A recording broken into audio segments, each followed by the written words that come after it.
I'm filled with fear around this situation. Why fear? Because you didn't work out with Caleb? I immediately go and I drive to Walmart and I buy the largest baseball bat that I can possibly find. You thought after Caleb fired you that he was going to attack you? It's driven me insane trying to make the most traumatic story of my life into a television show. Getting fired by Caleb Hammer was the most traumatic story of his entire life. For the first time in my life, people actually started to respect me. I got this job with Caleb and people started to respect me in my real life. That's insane. Why are you telling us this? On my first day, sit down, here's your job offer, sign the letter. And I immediately am like, that's kind of weird. Now I'm being like pressured to sign it. Pressure? Dude, shut up. It's a contract that you have to sign to work there. Hey Noah, I know this is weird, but like Graham's coming into town. We should do something fun and special. What if we audited you? I immediately go, no. I had just dealt with the trauma. All right, guys, we got some Caleb Hammer stuff going on here. Apparently, his ex-employee is calling him out. His name is Noah Chrysler. Okay, this is his first video. It's only like a couple minutes, and then he's got a longer video. Listen, man, I don't know what's going on. You guys know I gotta tell you. I gotta let you know. Caleb and I are friends. We chat every once in a while in private. Send each other nude images. No, I'm just kidding. Of each other. Don't worry. We're not, it's consensual, okay? No, we don't do that. And I think he's a decent guy. I wonder, listen, I don't know. Going into this, it feels like it's going to be, this is what I feel like the criticism is going to be. Hey, the workplace environment wasn't great. I didn't really vibe with it. It was something I put a lot of work into, though, and it didn't work out, and I'm really upset about it. And here's my new channel where I want you to subscribe for other content. That's the vibe, I guess. But I could be totally wrong. I know I'm coming in a little biased, but I just want to let you know. Yeah, see, there's a bunch of other content here. I just want to let you know that. This way you know that I like Caleb. Okay? This way, you know, if you... I do. I like his Jerry Springer-esque content. It's fun. He's not some self-righteous dick. He gives decent advice. You know, everybody knows what they're getting into when they get on the show. And that's pretty much it. So let's just get it started. Let's start with the other one. I got the job. It wasn't what I thought. Whoa. That's incredible. Anyway, so, whoa. Recently posted a YouTube community update looking for a junior producer. Ooh, a junior producer. Nick Eagerly Jr. applied to the job. I left a comment. You hearted my comment. So then I eagerly awaited your reply. And then I heard nothing for days. Oh, okay. Well, this is probably how it is. Which, by the way, I completely understand. You're a busy guy. You're out here, you're releasing Monday, Wednesday, Friday, hitting that upload schedule. You're making that money, baby. You're making that money. I get a trillion DMs a day now, so I get not being able to look at them. So, Caleb, to see if I can get you to reply, I thought I'd make this video and give you the top 5 reasons you should hire me in 231 seconds. Reason 1, What the hell is this? He was already... Oh, he says I got the job. Gotcha. Basically done the job before. I did 2 projects that are very similar to financial audit. The first one is a podcast that I hosted called Life Story, and the second... Ooh, kind of like Caleb Hammer's origin. One is a legal podcast that I produced called Let's Talk About Death and Taxes. And for both of those, I did a ton of production and I handled casting and booking of all of the guests. I reached out to people, I did guest intake with Google Forms, and I created an entire workflow for people to apply and then be on the show. I would select the best guests for the shows that we were making so that we could have the most informative and the most entertaining episodes. And from your post, it seems like that's exactly what you're looking for, and I know I can nail that because I've done it before. How many inquiries do you get every day of people who want to be on the show? 30 or 40 a day. She compiles them into a lot of people want to get on this fucking show, dude. Especially, we make sure that there are diverse enough situations and situations that we can help the most. Reason 2, Yeah, and entertaining too. Let's be real. It's also about entertainment. You know they're going to pick people that are a little more entertaining too. But these people want to come on the show, man, for whatever reason. Whether it's because they want a little bit of taste of fame, they think it could be fun, they want a little bit of help, they want Caleb Hammer's, free app. They want to get some, because he gives out freebies and stuff too. That's kind of like one of the reasons to go on. He gets some on financial incentives. I don't know. I've made a ton of content over the years. I just make content. I make content. You good? Although none of my projects have had super mainstream success, I've been making videos for the better part of 10 years. That's good. Well, that's not good that you didn't get success. Like, I'm not saying it's like horrible, but that's one of those things though, because somebody came in my chat yesterday. I was doing like some fan call-ins, and they were talking about how how they wanted to do something. They wanted to do like baseball commentary, and I was like, "Oh, do some stuff." And like, even if you don't get hits, though, it's still a backlog. It's still brand awareness. So it's still a good thing to do it. You know. So yeah, man, it's good to have a little. That's the new way to do a resume, you know. I've done a lot of different stuff with a really strong focus on storytelling as well as interviewing and journalism. Cool. I can help you diversify and create more content for your audience. In your recent conversation with Graham Stephan, he mentions that right now you should be looking for ways to diversify your content and keep things fresh, while I think that's what he's been doing. I know he's been like trying to create new shows and everything. Like he's really been pushing out a bunch of stuff. also continuing to produce your show that's been a smash hit. Here's the way I Smash see hit. it. You have something very good going on. Smash me, daddy. Here's my fear with your channel. There's going to be a point eventually where it gets a bit stale. Sure. I'd also Yeah, sure. I mean, that's how everybody's content is, though, right? You're gonna get to that point where it gets a little stale. You got to keep it a little fresh. like to see you at some Little Teddy Fresh, am I right, guys? A little Teddy Fresh. point maybe going on like a car shopping. And like you at motorcycles. Bro, that's base. Caleb Hammer hates cars. Cars are. Me too, bro. These things fucking piss me off. I mean, I don't hate cars. I like having a car, but like I'm not like a huge car guy. If that makes any sense.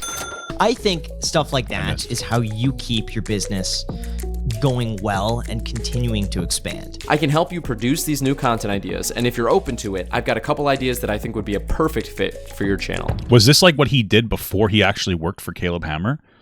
Like, is this the video he made to be like, hey, Caleb, I want to work with you? And then he sent it to him, and now he's putting it in part of the intro. Reason 3, my background in digital marketing. I've recently decided to pivot my career away from online marketing into content production. But that leaves me with a ton of marketing experience that I know I could use to help you grow your business and create a better experience for your audience. My degree is from the Rochester Institute of Technology, and it's in new media marketing. I have a degree in information systems. And And you they're brought gonna up this degree in they're gonna- information systems and no one cares. And for the better Damn, that guy was crazy, though. part of the last 6 years, I've gotten a ton of hands-on digital marketing experience. This has left me with a bunch of skills that I know could really help your business. I know I could help you redesign your website, help you better integrate your merch store, and expand the financial education resources that you have available for your audience. I'm thinking we set up Caleb Hammer Peace University, right? Move out of the way, Dave. I can also help you by paying close attention to analytics and helping you keep an eye on thumbnail design and click-through rates, as well as watch time and retention, not only on YouTube, but on TikTok and more. Yeah, this seems like a plug. I thought this was going to be something. I remember the day I posted this video, I was proud and excited. Oh, okay. I'll be your graph boy. Clap your hands, I'll show up with a graph. Reason 4.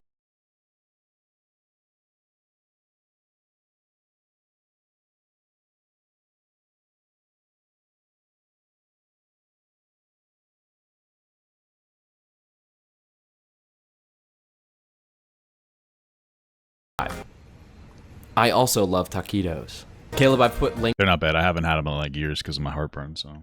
to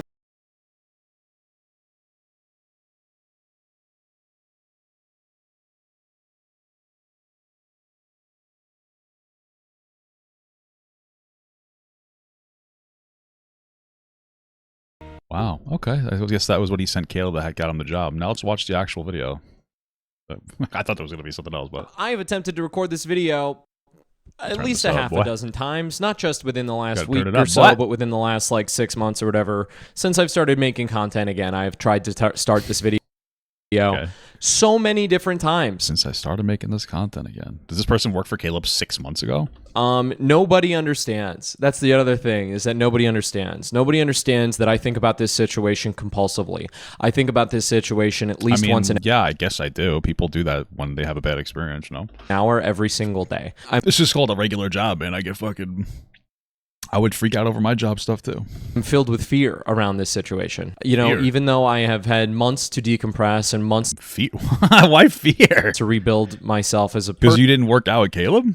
person, right? Like, I still think about this situation. Oh, this is called Caleb Hammer fired me, then sent me the footage. What the fuck? And it strikes me to my core with fear. Let's give this thing an intro, Fear. huh? Holy My name is moly. Noah Chrysler. For about 8 or 9 months, I believe, last year, I worked for a man named Caleb Hammer. The job started out as a dream, right? If it Cool. originally felt like I was like living in this dream, that like my dreams were coming true, and I moved all my Shout out to Dream, guys. shit to Texas. And then it slowly devolved into a nightmare. I signed 3 contracts while working for Caleb Hammer. Each one includes things like a non-disclosure, a No, well, they probably shouldn't have talked about this then. That seems a little silly to talk about, no? Wouldn't this break the NDA unless something illegal happened? non-compete clause, and legal language that made it incredibly hard to figure out what I'm even allowed to say. Yeah, probably just... It's kind of how that kind of stuff works, no? Because this all happened in Texas, I've had to navigate a legal landscape that doesn't exactly favor people in my position. Making this video has been absolutely Somebody who signed an NDA. That's your position. exhausting. I've spent weeks trying to get it right, fact-checking, editing meticulously, and replaying memories that I wish I could forget. I did this because Jesus Christ, what did Caleb do to this guy? It better be something good, because if this is just like, I had a bad experience, I'm gonna shit. I know the risks, but I also know what it's cost me to stay silent. This isn't... Wouldn't it be like better if you were like, hey, I worked for Caleb Hammer for a while, and like I'm making my own content now, you know, and don't even bring up that maybe it ended on bad terms. You know, just be like, yeah, I worked for him for a while. It just didn't work out. Just kind of move on, kind of suckle up that clout. Because usually this kind of stuff goes so poorly. Like, what do we have? We have Dogpack. That Dogpack guy, that came off really poorly. And then Sneeko did the same thing to Mr. Beast, and it always seems to just fail, you know? It wasn't easy for me, not just legally, but personally. For the first half of this story, I considered Caleb to be one of my closest friends. We worked side by side. What the fuck? Okay, cool. And I Caleb, you're cheating on me? What the fuck, dude? barely knew anyone else in Austin, so the way this ended is something I've carried with me every day since. Throughout this video, you'll hear my voice come in from time to time. Those parts have been carefully crafted to reduce my legal liability. Putting this out at all might be a mistake, but I'm going to do it anyway. Over the past 6 months, as I've returned to making my own content, I've been using it as a way to sort through the harder chapters of my life. I started a podcast series called My Failure Resume, where I reflect on old projects, not to wallow, but to make sense of them, to lay them to rest. I didn't set out to make this video, but if I'm honest, Oh, it seems like you did. I think some part of me always knew it was coming, that behind the other stories that I was telling, this was the one that was waiting, and sooner or later, I'd have to face it. There were some things that were happening at the company that I was deeply not okay with. So I march into the All right, what do we got here, baby? office of Caleb's business partner. I could see the atmosphere at Caleb's studio, or whatever, being a little goonerish. You know what I mean? Like, not super crazy, but I could see him being like maybe being a little silly. You know, I could see that, because that's probably the environment that I would have as well. That morning, I had a private conversation with Robert, the main business manager of the company. Wow, For that's a long last name. weeks, I'd been wrestling with growing concerns about what I was seeing behind the scenes. When I would raise these Jesus. concerns in other areas of the company, they would fall on deaf ears. That day, I finally voiced Falling on deaf noodles. them directly and privately to Caleb's main business manager, Robert. I told Robert that I couldn't keep working there unless serious changes were made at the company. That afternoon, What the hell were the fucking problems, bro? You're like that worked up. Robert pulled me into his office and I was let go. I asked if Caleb Okay, I mean, that makes sense. You know, that they're like, hey, things have to change or I'm not going to work here anymore. I'd probably fire you too. It's a little entitled. Although maybe there's something real, like, I just need to see the smoking gun of like, hey, he did all these things and it was like really bad. You know, and that's why I couldn't stay there anymore. I just needed to pop up. Okay, let's see it, man. planned to even say anything to me as I was being fired, and Robert informed me that no, he would not. As Robert wouldn't delivered he? the news, he told me that there was a Well, severance that's probably why he pays Robert, no? To not have to give the news himself. Isn't that the whole point of paying somebody? offer, but to receive it, I need to sign an additional agreement. It was the most restrictive NDA I'd seen so far. Okay. I mean, that fundamentally makes sense to me. Hey, you're going to work for like a content creator, especially in like a very drama, like everything's so dramatic on the internet. People want to play these games all the time. It makes sense for him to be like, hey, I'll give you a severance package of however many thousands of dollars a month for 6 months or whatever. That seems to be typical for a severance package. You just can't talk about X, Y, and Z. It makes sense to have one. It made it clear if I took I just don't like, you know, again, maybe something's going on here. I don't want people to just because there's a severance package involved doesn't mean that there's some kind of malicious thing happening here. I think people should keep that in mind. The existence of an NDA or a severance package doesn't instantly make things malicious. The online atmosphere can just be like very toxic. So it makes sense to do these, especially as a creator. But companies do this shit all the time regardless. the money, I couldn't talk about any of this. I told them I needed some time to think. That's true too. You're also dealing with people's financial statements, so that actually might be another factor as well. Later that evening, Caleb texted me a large video file. It was the security camera footage of his business manager, Robert, firing me. Why the fuck would he do that? It's got to be a mistake, right? Like that has to be like a fucking mistake. There's probably no reason why he would do that on purpose. That's a fucking fumble though, Caleb. What the hell are you doing, buddy? You got to fucking pay more attention. Caleb just texted it to my phone. Damn. That's fucking crazy. Caleb, what are you doing? Shocked, I watched the video back in disbelief. Then I immediately blocked Caleb's number. Damn. It was actually... Some time to think. Later that evening, Caleb texted me a large video file. It was the security camera footage of his business manager, Robert, firing me.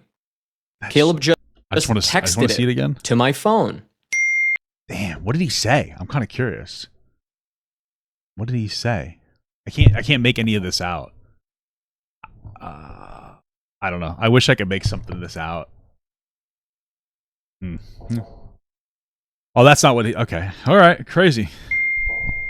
I can't assume it was a mistake. I mean, I don't know. It sounds like it would be a mistake. It seems like kind of a stupid thing to do. I think I can assume it was a mistake. It would be incredibly stupid for him to do that on purpose. What do you think it is? He's like, he sent it to him just to fuck with him. He's like, I fired you. I wouldn't even talk to you. I gave you a severance package. Now I want to send you this video. Fuck you. I don't know. It doesn't seem like it. I don't think he would risk his business for that, dude. It just seems like a really dumb mistake. I watched the video back in disbelief. Then I immediately blocked Caleb's number. You know what? Totally understandable. Totally understandable. Now, I told Caleb multiple times, on camera and off camera, that being let go was something that I carried a lot of emotional baggage around.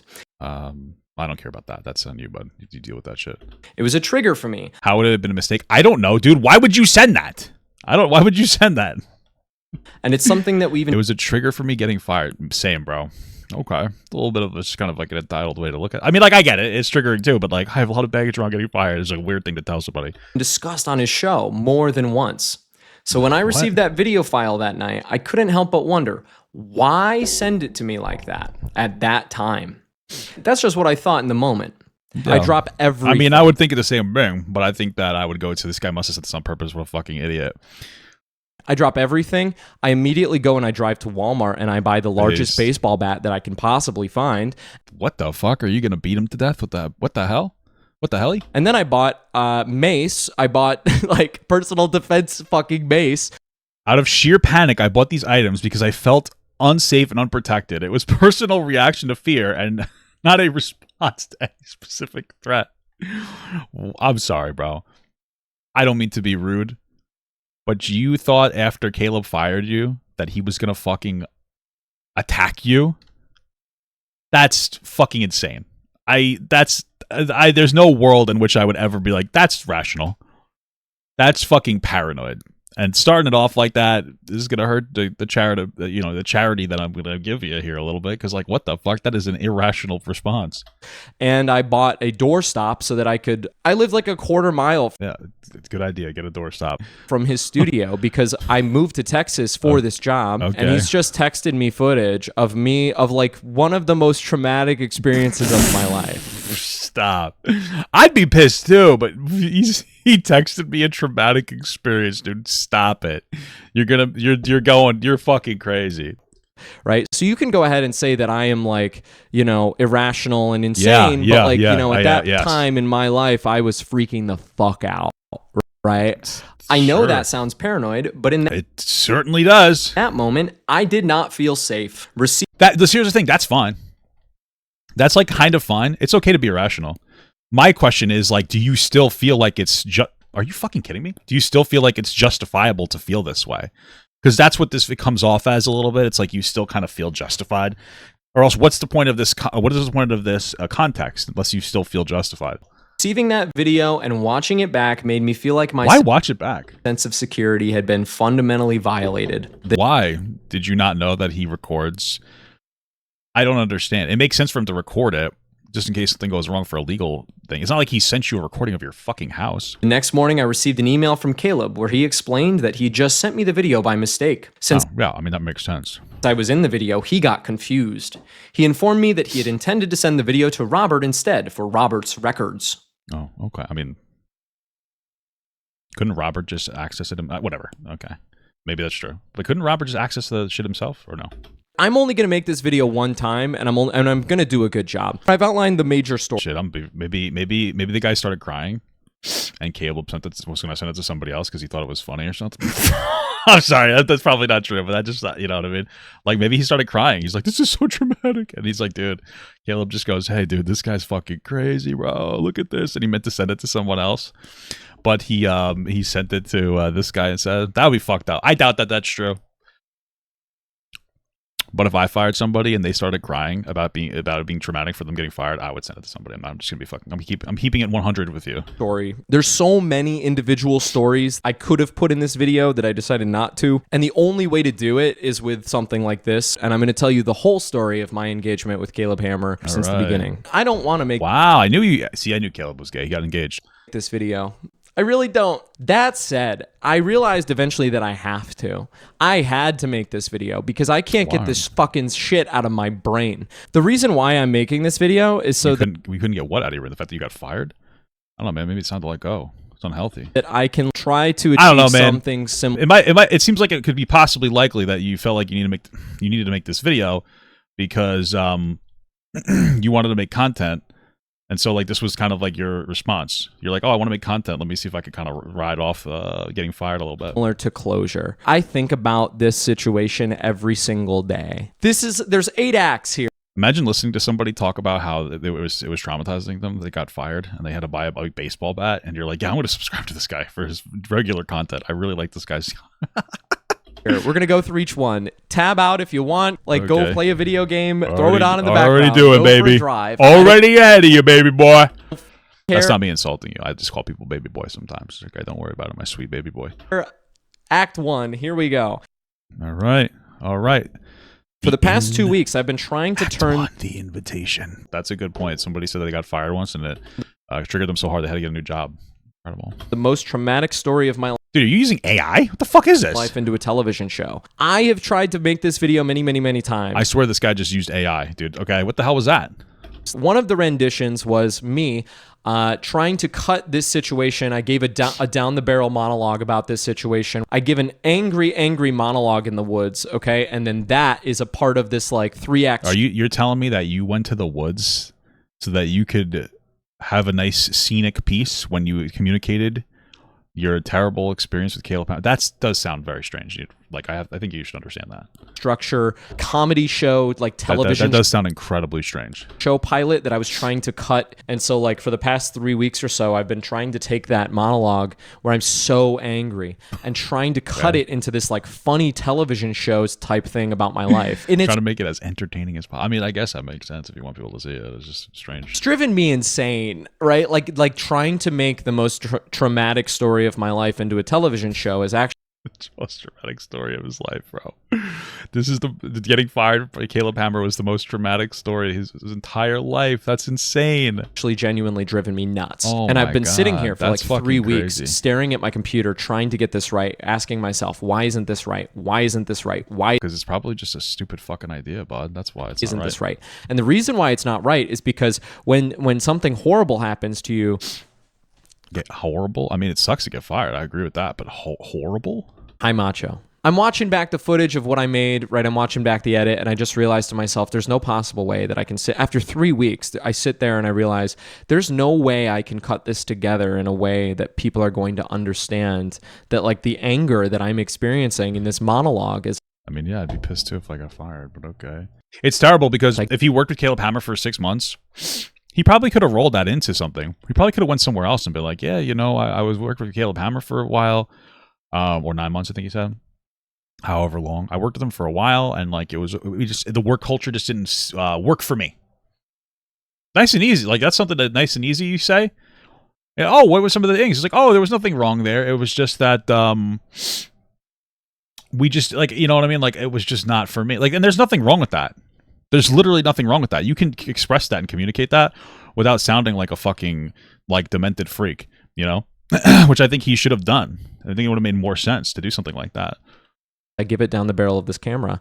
They're never going to understand why I am this rightfully angry. This will not play how I want it to play, right? And so instead, what I ultimately decided was... I think that's your Jiminy Cricket telling you that maybe you're not as in the right that you think. You know, maybe you're just not as in the right as you think that you are. Maybe you should go with that. Maybe you should stick with the thought You know? That's what I'm saying, man. You should have just stuck with that thought and be like, you know what? Maybe this isn't the right way to go. That I needed to make this video where I just tell you all of this information down the barrel of the camera. We're going to start at the beginning. This is a whole story. This is my whole arc with Caleb Hammer. I'm only going to make this once, so we're starting way back where I want to. I built a marketing agency, right? I quit my cushy job at a marketing agency to build my own. Previously in my life, I had... Okay, sounds like you're an ambitious, go-getting type guy. I gotcha. That's cool. You know, what?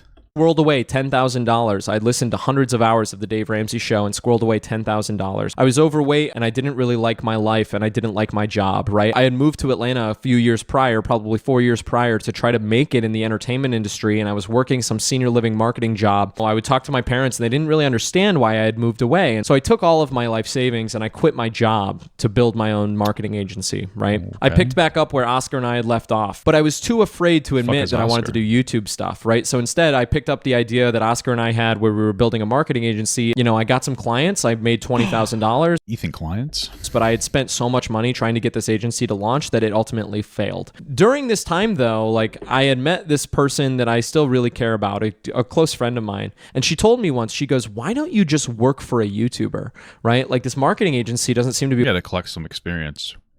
Also, if you wanted to be a YouTuber, why not? Again, it's so stupid.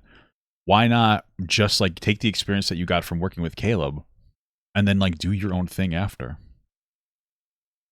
Like, hey, I got some experience from Caleb Hammer. Hey guys, I used to work with Caleb Hammer. We parted ways, you know, because of it was just like it wasn't for us, but I learned a lot and I appreciate the experience and here's my content, and boom, making content. Why like, it's so funny that these people, because again, I'm based on what I've seen so far, it seems like this is a fucking clout grab, but it's so funny that these people don't know how to like be normal about it. Like, dude, you still could have operated off of Caleb Hammer's clout in a more productive way by just being like, yeah, you know, I work with them. That's it. Hey, if you're a fan of Caleb, you might be a fan of me. It's just ridiculous. Be what you're passionate about. Like, you know more about YouTube and you make better videos than like most of the people I've ever seen. So like, why don't you just go work for a YouTuber, right? And that really blew my fucking mind wide open, because it's like, oh, holy shit, like that is such a simple solution and you are so correct. Yes, so let's do that. So I jump on YouTube and I find the next week, I find Caleb Hammer has posted this job ad. You know, we're hiring a junior producer, and I'm thinking to myself, let's go get it, you know? So I'm like, great, this is my shot. I make my application video. I pour over that video like for 10 days. I fucking work my ass off on that video, right? As I'm making that video, you know, there's a segment at the end where I talk about how his show is this positive transformational force for good, right? People come... That's crazy. That's the glazing is fucking heavy. But yeah, I think it's a good show. All right. So I just want to like keep in mind, here's the thing. I just want to keep this in mind. Video's like an hour long here. You liked the show a lot. You think that everything that's going on in the show is positive. You don't have an issue with what's going on in the show. And so if I hear him go like, oh, they're so mean to the guests, blah, blah, blah, it's going to be kind of like fucking ridiculous to me, because you came into the show being a huge fan of the way that he operates his business. Come on his show when it changes their lives, right? And I was really, really excited to work at a business where people's lives were, you know, that was like personal transformation. That was like what we were going to be doing, right? And I remember trying to find B-roll for that section. Up to this point, I'd only really consumed Caleb from TikTok and from YouTube Shorts, but I had consumed so much Dave Ramsey. That's it? Wait, so you weren't really a big fan of the show. You just watched his shorts. The fuck? That I kind of was like, oh, they're probably like similar, right? Like, this is Dave Ramsey, but he's holding people accountable with tough love. That's like how I thought about it, but it's pretty funny to watch, right? And so as I'm trying to like put together this like, you know, voiceover section of like, oh, your show changes all these people's lives, I was really struggling to find clips of Caleb changing anybody's life. Instead, I just found people crying. Then why'd you want to join his show? I found a lot of people crying. I found a lot of like Caleb making funny faces to the camera. Well, I mean, you're watching the stuff that's mostly about getting you to watch his content. But yeah, I mean, he's got a little Jerry Springer-esque. I don't understand. Like you said, you love his content. You're like a big fan of him. So just to be clear, we started off by, you know, you glazed Caleb Hammer in your audition tape, but you didn't even see his content outside of a few TikTok clips. But I didn't find a ton of the transformational stuff that I was talking about in my voiceover that I had originally written. But why the fuck did you write it? You know what? You know, the video was almost done at that point, and so it's like, okay, fuck it, ship it. Like, you know, you fucking guzzled his comment. You didn't even know anything about his content. Then you got there. and you were like, wait a minute, things aren't that good. But then you got there and you said you loved it at first. Wait, what? I don't. This is stupid. Oh, like red flags, sunk cost. You know, sunk cost. Fuck it. Like, let's keep moving. Okay. What I realized. Why sunk cost, dude? If you could have just been like, yeah, I glazed the fuck out of him for an interview, and I wanted to get some experience, and then you could have just left the thing with experience on like working with a YouTuber, even if it wasn't ideal. What did he say? You got 9 months? You got 9 months of fucking. You got 9 months of like of work experience on the YouTube field, like behind the scenes shit. What the hell? What is now is like wasn't concerned with transformation, right? Was concerned with humiliation, right? That had been the playbook since day one. I think so, well, not day one, but I think that some of it does lean onto that a little bit. Sure, it is like Jerry Springer, and like that's what he's pretty honest about that. So it's not like it's coming out of nowhere. So, and I was not aware of it, right? That's why I bring that up. So how are you not aware of it, dude? It doesn't make sense. You weren't aware of it? Did you watch any of his content? It's like you watch. I wasn't aware of like how he did his stuff. You didn't watch his content. Like, yeah, sometimes he will humiliate some of these people. Yes, and a lot of times, I guarantee you, or I would imagine that they try to find people who maybe are worth humiliation. And guess what? Despite the fact that he does that, people still want to be on his fucking show, right? They know what they're getting themselves into, which is why I don't feel bad for them. And his advice is still decent. Whatever. I finish the video. I post the video. And then within 2 hours, Caleb calls me on my cell phone. I lose my mind over the first call. I'm like, oh my God, I'm so excited, right? I am so fucking over the moon excited. You know, we do 2 interviews, right? We do 2 interviews. First, I talk to... So I do an interview with her, then I do... Who'd you talk to?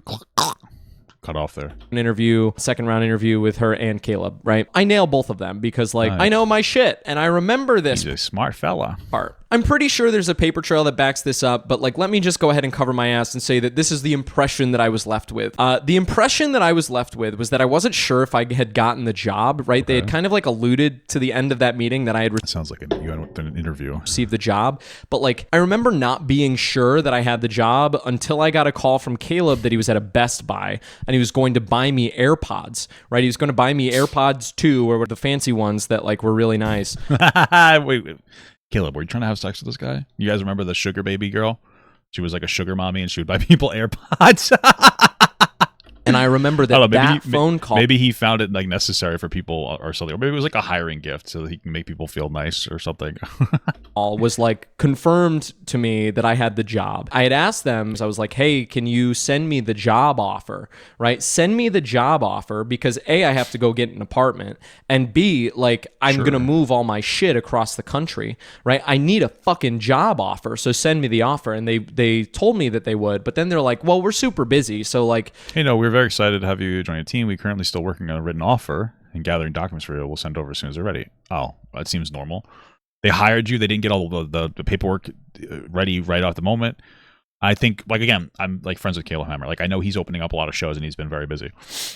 So this makes sense. Did he not pay you? I don't understand the issue. Are you like concerned with the amount of money? Like, what is it that you're having a problem with? You know, we'll get to it eventually. Okay. I'm thinking to myself, I'm going to move all my shit across the country. You want me to do this on like a hope and a prayer that you tell me that there's a job there with no formal offer? What the fuck? But you know, I don't want to rock the boat. There was Moby Dick, right? There was a giant whale in the ocean and I had made my casting video, right? My application video, and I threw my harpoon at the whale and the whale reeled me in, right? I wasn't about to be like, hey, like what the fuck, whale, where's my... I imagine you have emails saying that they're going to hire you, so at the very least you have something to get compensated with, but okay. Where's my offer letter? And instead, the whale called me and he said, I'm going to buy you AirPods. And I said, oh, okay, cool, right? Thinking nothing of it, right? Now, sounds like a nice thing. Okay. Now, in hindsight, I look at that story and I think to myself, wow, instead of like transparency and a job offer, instead it's like, hey, like come to Texas, get your AirPods, right? Like that's fucking weird.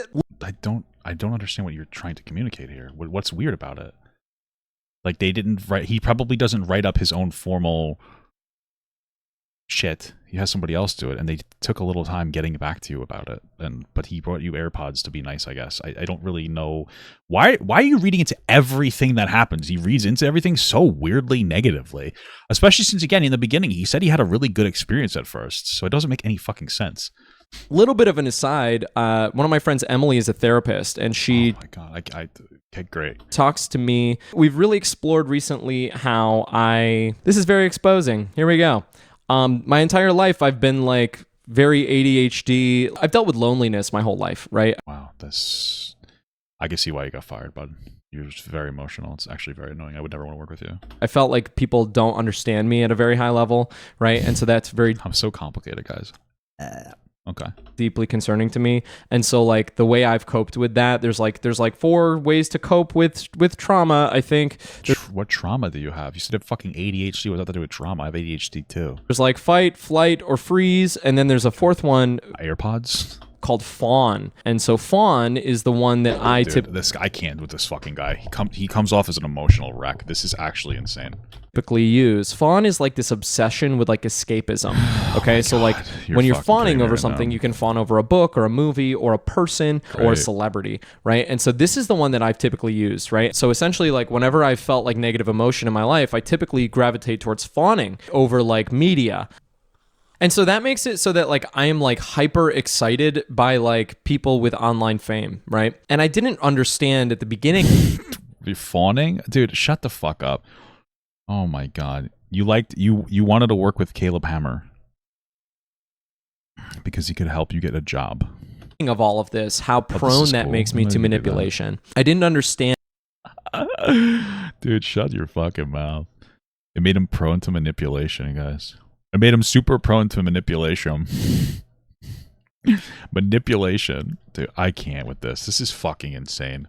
And that makes me like a big, juicy target, right? What?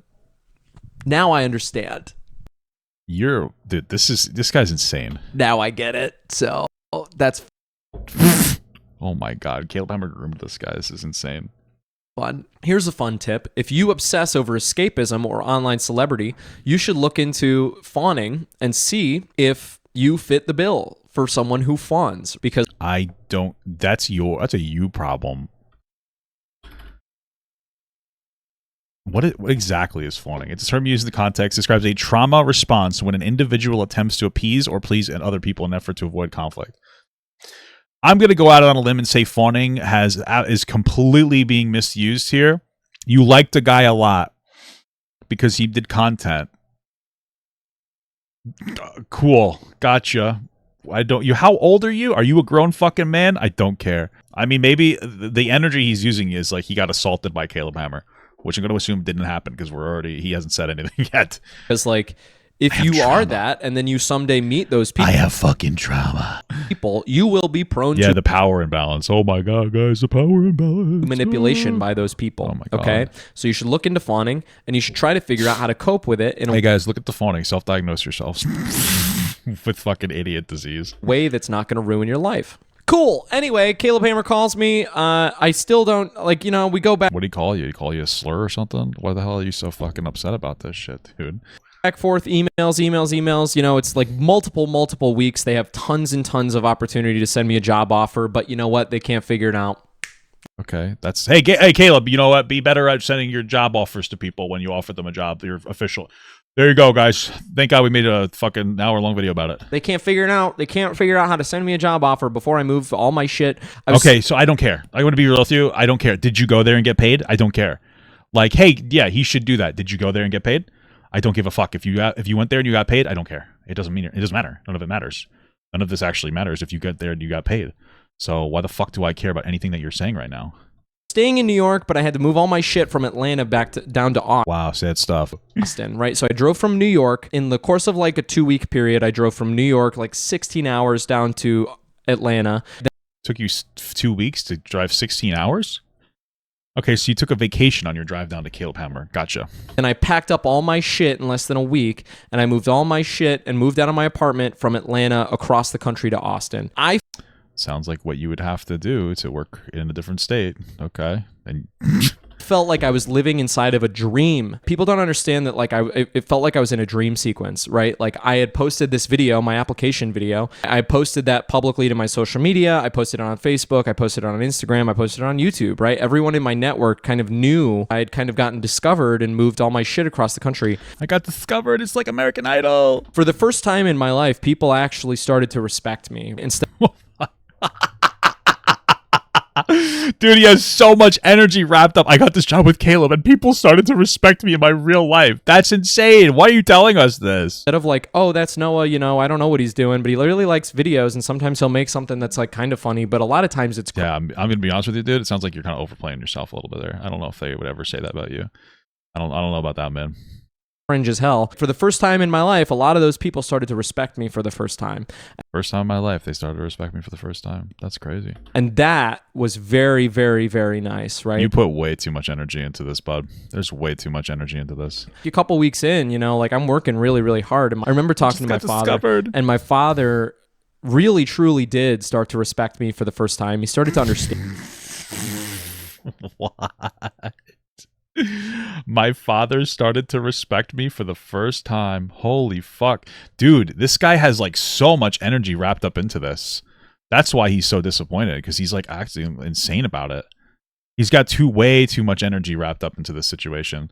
That's the whole fucking problem. And then it didn't work out for him, so he got upset because he felt like he put out a lot for it, but it wasn't a fit. And that's just how life works sometimes.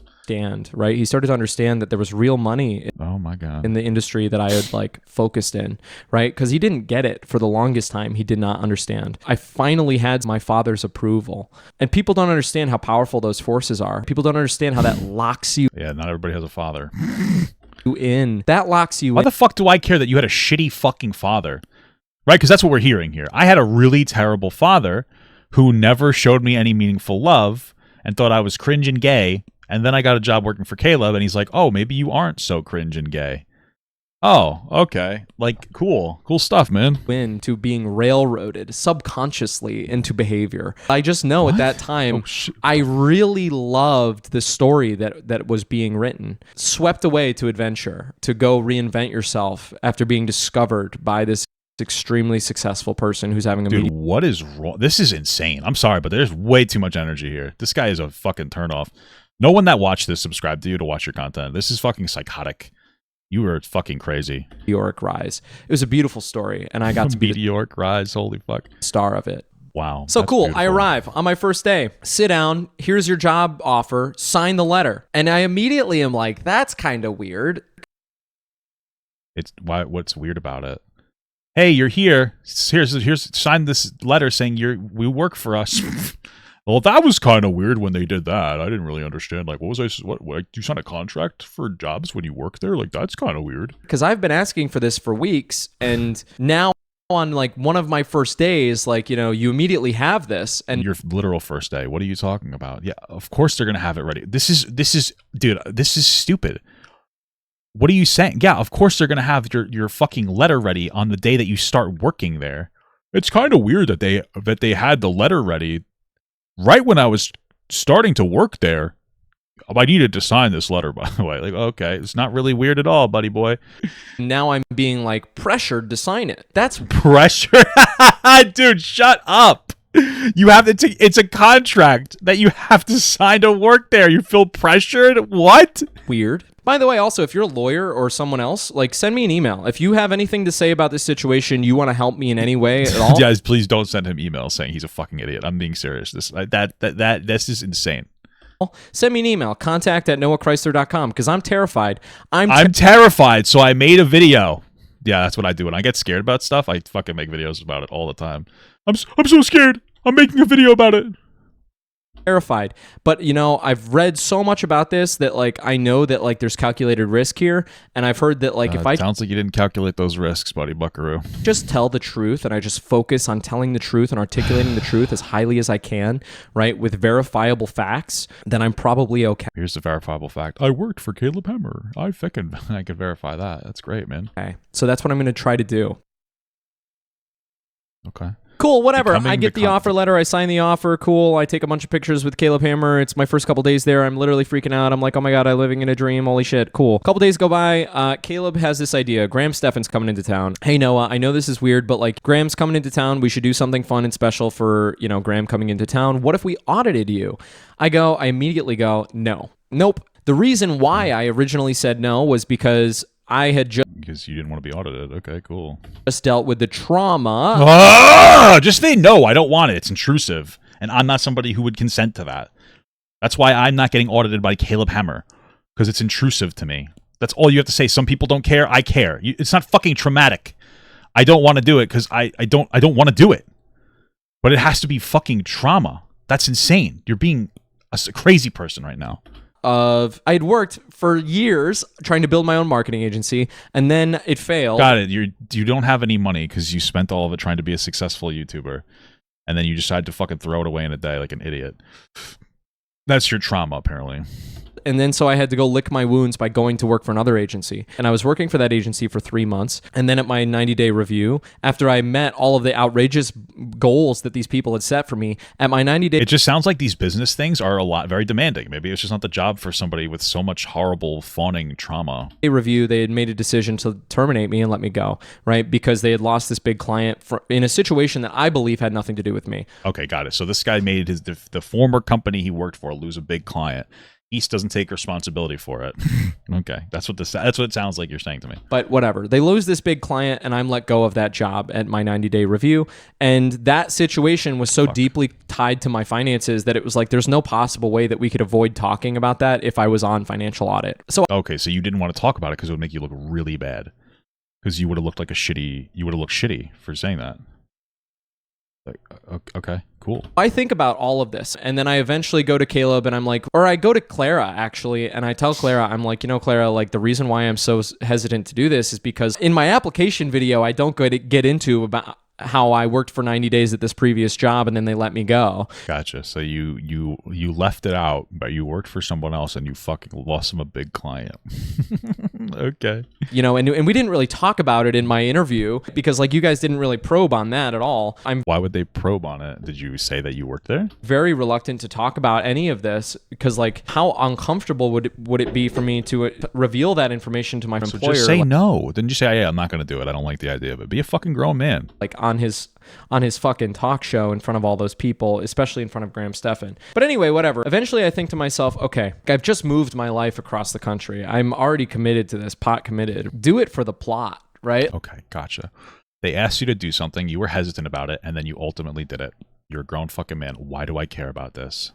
Do it for the story, right? And also I think to myself, if I'm going to be recruiting people to go on this show, the most powerful thing that I can do is believe in this show. I don't know if you know about sales. Dude, you just have so much energy. I fucking hate it. But like when you're selling something and you believe in the product, it's way easier to sell the thing. Are you serious? If I'm going to be recruiting for this show, I might as well fucking go on this show myself, see what it's all about, right? Do. Like, is this actually going to help me? Because if it actually helps me, then like it's going to make my job super easy to go recruit for this show. What does this do? So I go on the show. I agree to go on the show. Now, I will say, this was consensual, right? This was something that I agreed. Really? Wow, I would have never been able to say that. To do. I agreed to go on that show. That was on me. I will say that, like, it should have been done more intentionally, right? Like, we should have gone in with a plan. There was no plan. The plan was to financially audit you. What other plan is there? No plan. It was the camera's on. Let's go. So we filmed that audit. I didn't sleep at all the night before because I was freaking out. Because my greatest shame, the debt that I had, my greatest shame was going to be paraded in front of all of these people that they don't want the best for me. I go on the show. I do the show. They don't want the best for you. You're working for them. What do you mean they don't want the best for you? What? The fuck are you talking? What? Why do you think they don't want the best for you? They hired you. I don't understand. Show. I get no sleep. Between not having any sleep and being so starstruck by, like, I'm sitting across from Graham Stephan, who I've watched for years, right? I'm sitting across from Caleb Hammer, who has recently decided to completely transform my life, right? I'm sitting across from these two people as they're digging through my greatest shame and having to explain. Dude, we're at like this point where, like, on the internet, working a job for somebody is now like a horrifically traumatic experience. I'm going to tell you right now, if you are somebody looking for a job, it is going to be so easy for you if you could follow this one simple step. Stop being like this guy.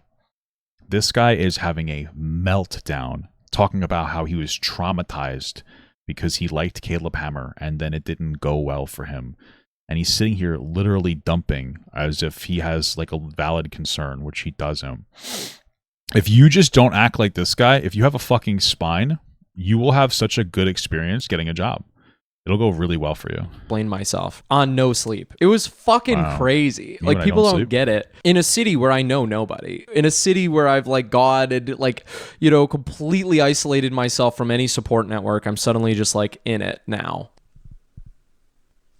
So I do that. There's even a You've been cutting this video intentionally and you left that in. Okay. That's crazy. Oh, fuck me. clip that I recorded after I went on the show. All right, I originally was we know so it. excited. I was so excited. I'm thinking to myself, like, man, there's a lot of moments in this conversation where I'm like legitimately funny or interesting, or I have interesting insights. And so there's going to be people in Caleb's audience that are going to be like, hey, this guy's actually fucking cool. Okay, got it. So you wanted to do it because you thought it was going to help you as a content creator in the future potentially. Okay, cool. There's a lot of different things that you're saying here, but it seems like you're being indirect about the fact that you kind of wanted to do it. Right? At this point, I had made videos for a decade and nobody had actually recognized me at all. And look, Shit. like, I consented fucking wonder why. to all of this, right? I consented to all of this, but like, I look back on that situation. But I was fawning over the guy. I was fawning over him. So it's not really consensual when I do it. Guys, I was fawning over him. It's not consensual anymore. I was fawning. And I just think to myself, like, wow, it's like, fun. what a It's so hard. ham-fisted way to handle that situation. So what happened there? Did anything actually happen, or are you just going to keep fucking crying like a baby about it? Clearly, there should have been like an adult in the room that's like, hey, Are you 30? What? like, this guy is clearly like emotionally compromised, right? Like, he's clearly being swept up by fame and agreeing to things that he probably shouldn't, that are probably not in his best interest. Oh my, are you?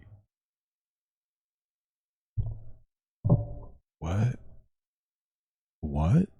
This guy, I just want to be clear. I just have to communicate to you what is happening here. This guy got a job with Caleb Hammer.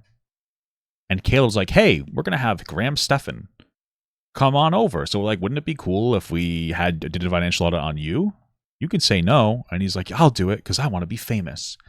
And then this guy who's like in his 20s or 30s is sitting here like, I wish they didn't make me do it.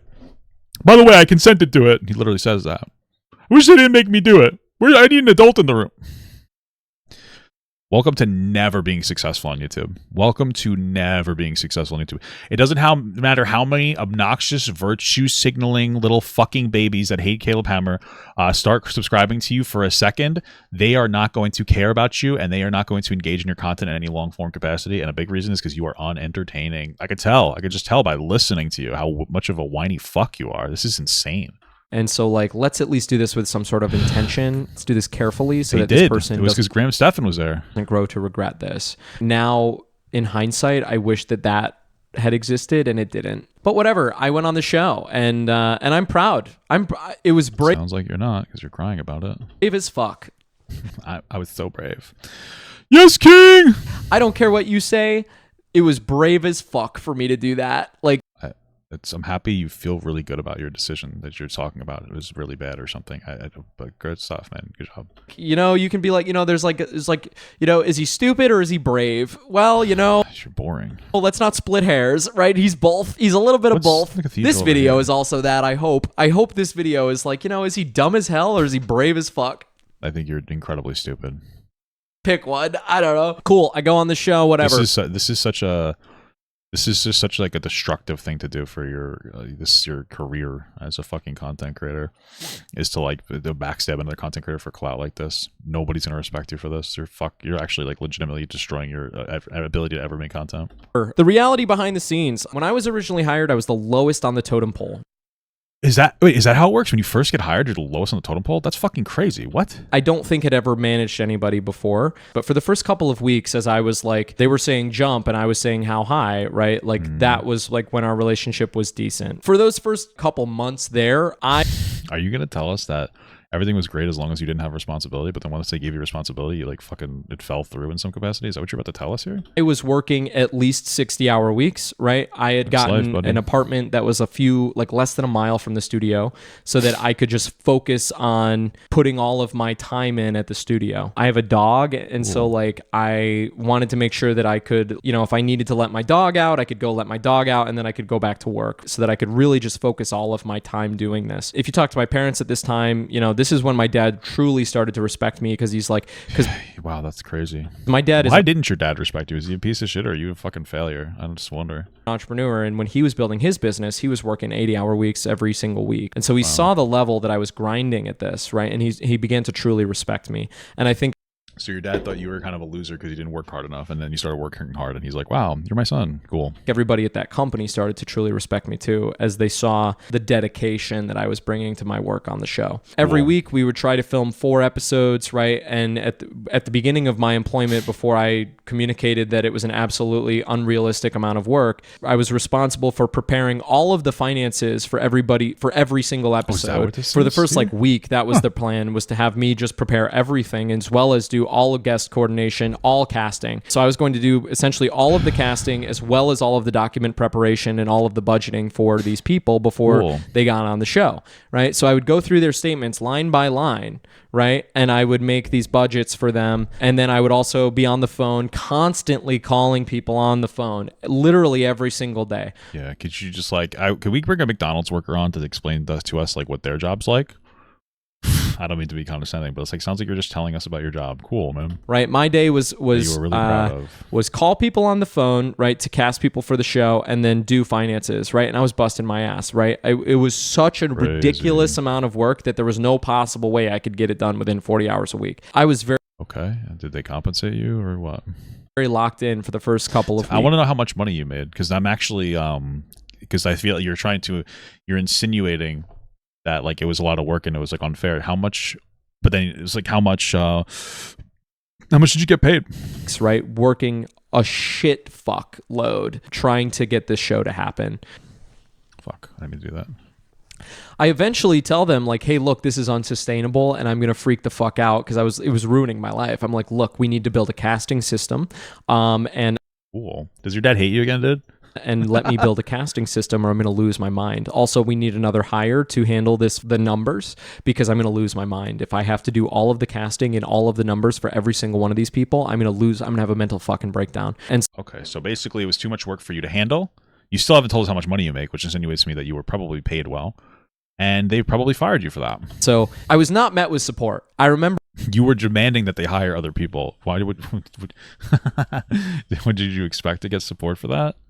Building the casting system on my own time. I came in on the weekend. I came in on my birthday, actually. Okay. I was working on my birthday. I came in on because I had no friends, right? I had no friends, and wow, that's a shocker to me. It's not their fault necessarily, right? But like I was just like, it's not their fault at all, actually. I don't know if you knew that, but okay, crazy stuff, brother. Crazy stuff. At this time in my life, like, that's what I was doing, is I was just like constantly working for this fucking business. HP continues to recover. So I came in on my birthday and all these other weekends, and I fucking built them a wow, crazy casting system. And so he did it himself. Okay, you took it upon yourself to do that. That's nice, but okay. I just like this because so far he's like, I started working for them, but a few weeks later I was like, you have to hire more people. That's fucking crazy. Oh, you're probably not a good fit. And I built. It's one of those things too, where like, it's one of those things where like sometimes it just takes a while to get to your shit together. Like that's pretty much, sometimes it's just like, you take a while to adjust. It just takes a time. I mean, sometimes it's as simple as that you just need to take some time to get a workflow going and getting better at your job. And then once you do that, maybe that's all you really need to do. Like maybe that's what this guy needed to do. Maybe he just needed to get better. He just needed to get better at his fucking job. It takes him 60 hours a week at first, and then maybe he gets really good at it, and it takes like 55 hours, and then like by the end of it, he's actually is able to perform this job in the allotted amount of time that he's saying. You know what I mean? Them a casting system that worked so well that it was undeniable, right? That was what I needed, because like this was not a tool that I was doing for a pat on the head. This was a tool that I was going to use to try. It sounds like it was. I did reduce my workload from 60, 80-hour weeks down to like a reasonable 40 hours, right? Cool. So this was a very important system to me. So I built out my casting system. That's when things started to change. I think everybody in the company eventually started to see the effect that I was having on the company as like numbers were going up. There was like a month where like every single video that we were producing was getting more and more views than the last one. This guy is super entitled. Okay, great. Dude, sorry. Where like every single video. You just started working for these people, and then there was a really good month for content, and then you think it's because of you. You have an entitlement problem. You can just tell that, because like that's just how content creation works. And deciding that it's all because of you is such a strange, entitled thing for you to decide.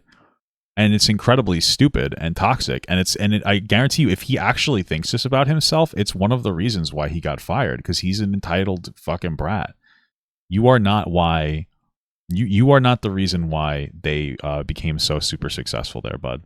Okay? If you have good weeks, you have bad weeks, you have good months, you have bad months. That is content creation. To try to attribute all the positives to yourself is such a super entitled thing to do. It's fucking preposterous. Video that we were producing was getting more and more views than the last one. That's how things work sometimes. Doesn't mean that you're like super magical fucking Mega Man here, bud. Time I was very, very upset because like the audience was beginning to blame me for certain changes, and it felt to me like I was not allowed. The audience was blaming you for certain changes? What? To tell the audience the changes that I was responsible for and the ones that I was not responsible for. Why would you be allowed to do that? It sounds like you're trying to take over as the star of the show. You sound like you're a toxic person to work with. You like, it's nice to get acknowledged, but it sounds like this guy wants to get acknowledged for everybody else's achievement. My first ever cast for the show, I brought on this couple. During my original audit, I talk about how I thought what we were doing was essentially creating a millennial version of the Dave Ramsey show. Dave Ramsey... Maybe you should have watched the show before coming on. For Gen Alpha and Gen Z and... Hey guys, I lied on my resume and it wasn't a good fit. Millennials. That's what I kind of thought we were doing. And so I remember casting this couple. I'm thinking to myself, great, this is going to be a very interesting episode. I've got this couple. I interviewed them over the phone a ton. I talked to them over the phone. These people are fun, right? They're outgoing, extroverted people who are constantly goofing around, right? They're both a little neurodivergent, but I'm thinking to myself, this is going to be a fun episode, right? Their finances aren't a complete and total dumpster fire, but like these are fun people who like are making mistakes, but who are trying to get better. And so I bring these people in and I put them on the show. This is my first ever cast. I'm full of fucking nerves, okay? For some reason during recording, Caleb is not bringing it, right? He's just like not there, right? At the beginning, he starts aggressive and he starts like, you know, he's locked in for a little bit, but like 10 minutes in, the steam just like melts out of the train. I actually like this a lot because this is him admitting that Caleb isn't mean to everybody. It's only if he feels like it's justifiable. Like he comes in with some of that energy, but then he's like, oh, it's not really appropriate here. And he just kind of dials down because these guys, like you even said, didn't have terribly bad finances. I'm like, what the fuck? Like that sucks. Like, you know, I was so excited. The shoot ends eventually. I'm sorry. You were just sitting here saying that he was mean, that you don't like him because he's mean. And now you're sitting here saying that you didn't like that he wasn't bringing it. AKA being mean to the guests that you brought on that didn't even have terrible finances. You're all over the place, bud. He's all over the place. Eventually, you know, I handle thumbnails and stuff, and we do off-ramp, off-boarding, I guess, and we say goodbye to these people. And I am pulled into an office to discuss. And they're probably just like, hey, this isn't really the type of person we want to bring in. We want to bring people in that are worse for like an entertainment factor when we're doing this stuff. That's what they're going to say. Okay, cool. The episode. And Caleb, in my opinion, from my recollection, I came away from a lot of plausible deniability language from this situation with a recollection and a feeling that I was afraid. I remember feeling fear. I remember feeling disillusionment because I started to realize like Caleb's main arguments boiled down to this. He had just hired me, right? He had taken all this financial risk on to hire me. His assumption was that the quality of the guests, his term for quality, right, was going to increase after he made this giant thing, right? And then he just went and did that conversation and he realized that the quality of the guests that he was looking for, right, that was not being met. Gotcha. So Caleb pulled you into a room and said like, hey, we're looking for more serious cases of people that are in worse circumstances. What the hell is summoning Alfred? And you were afraid?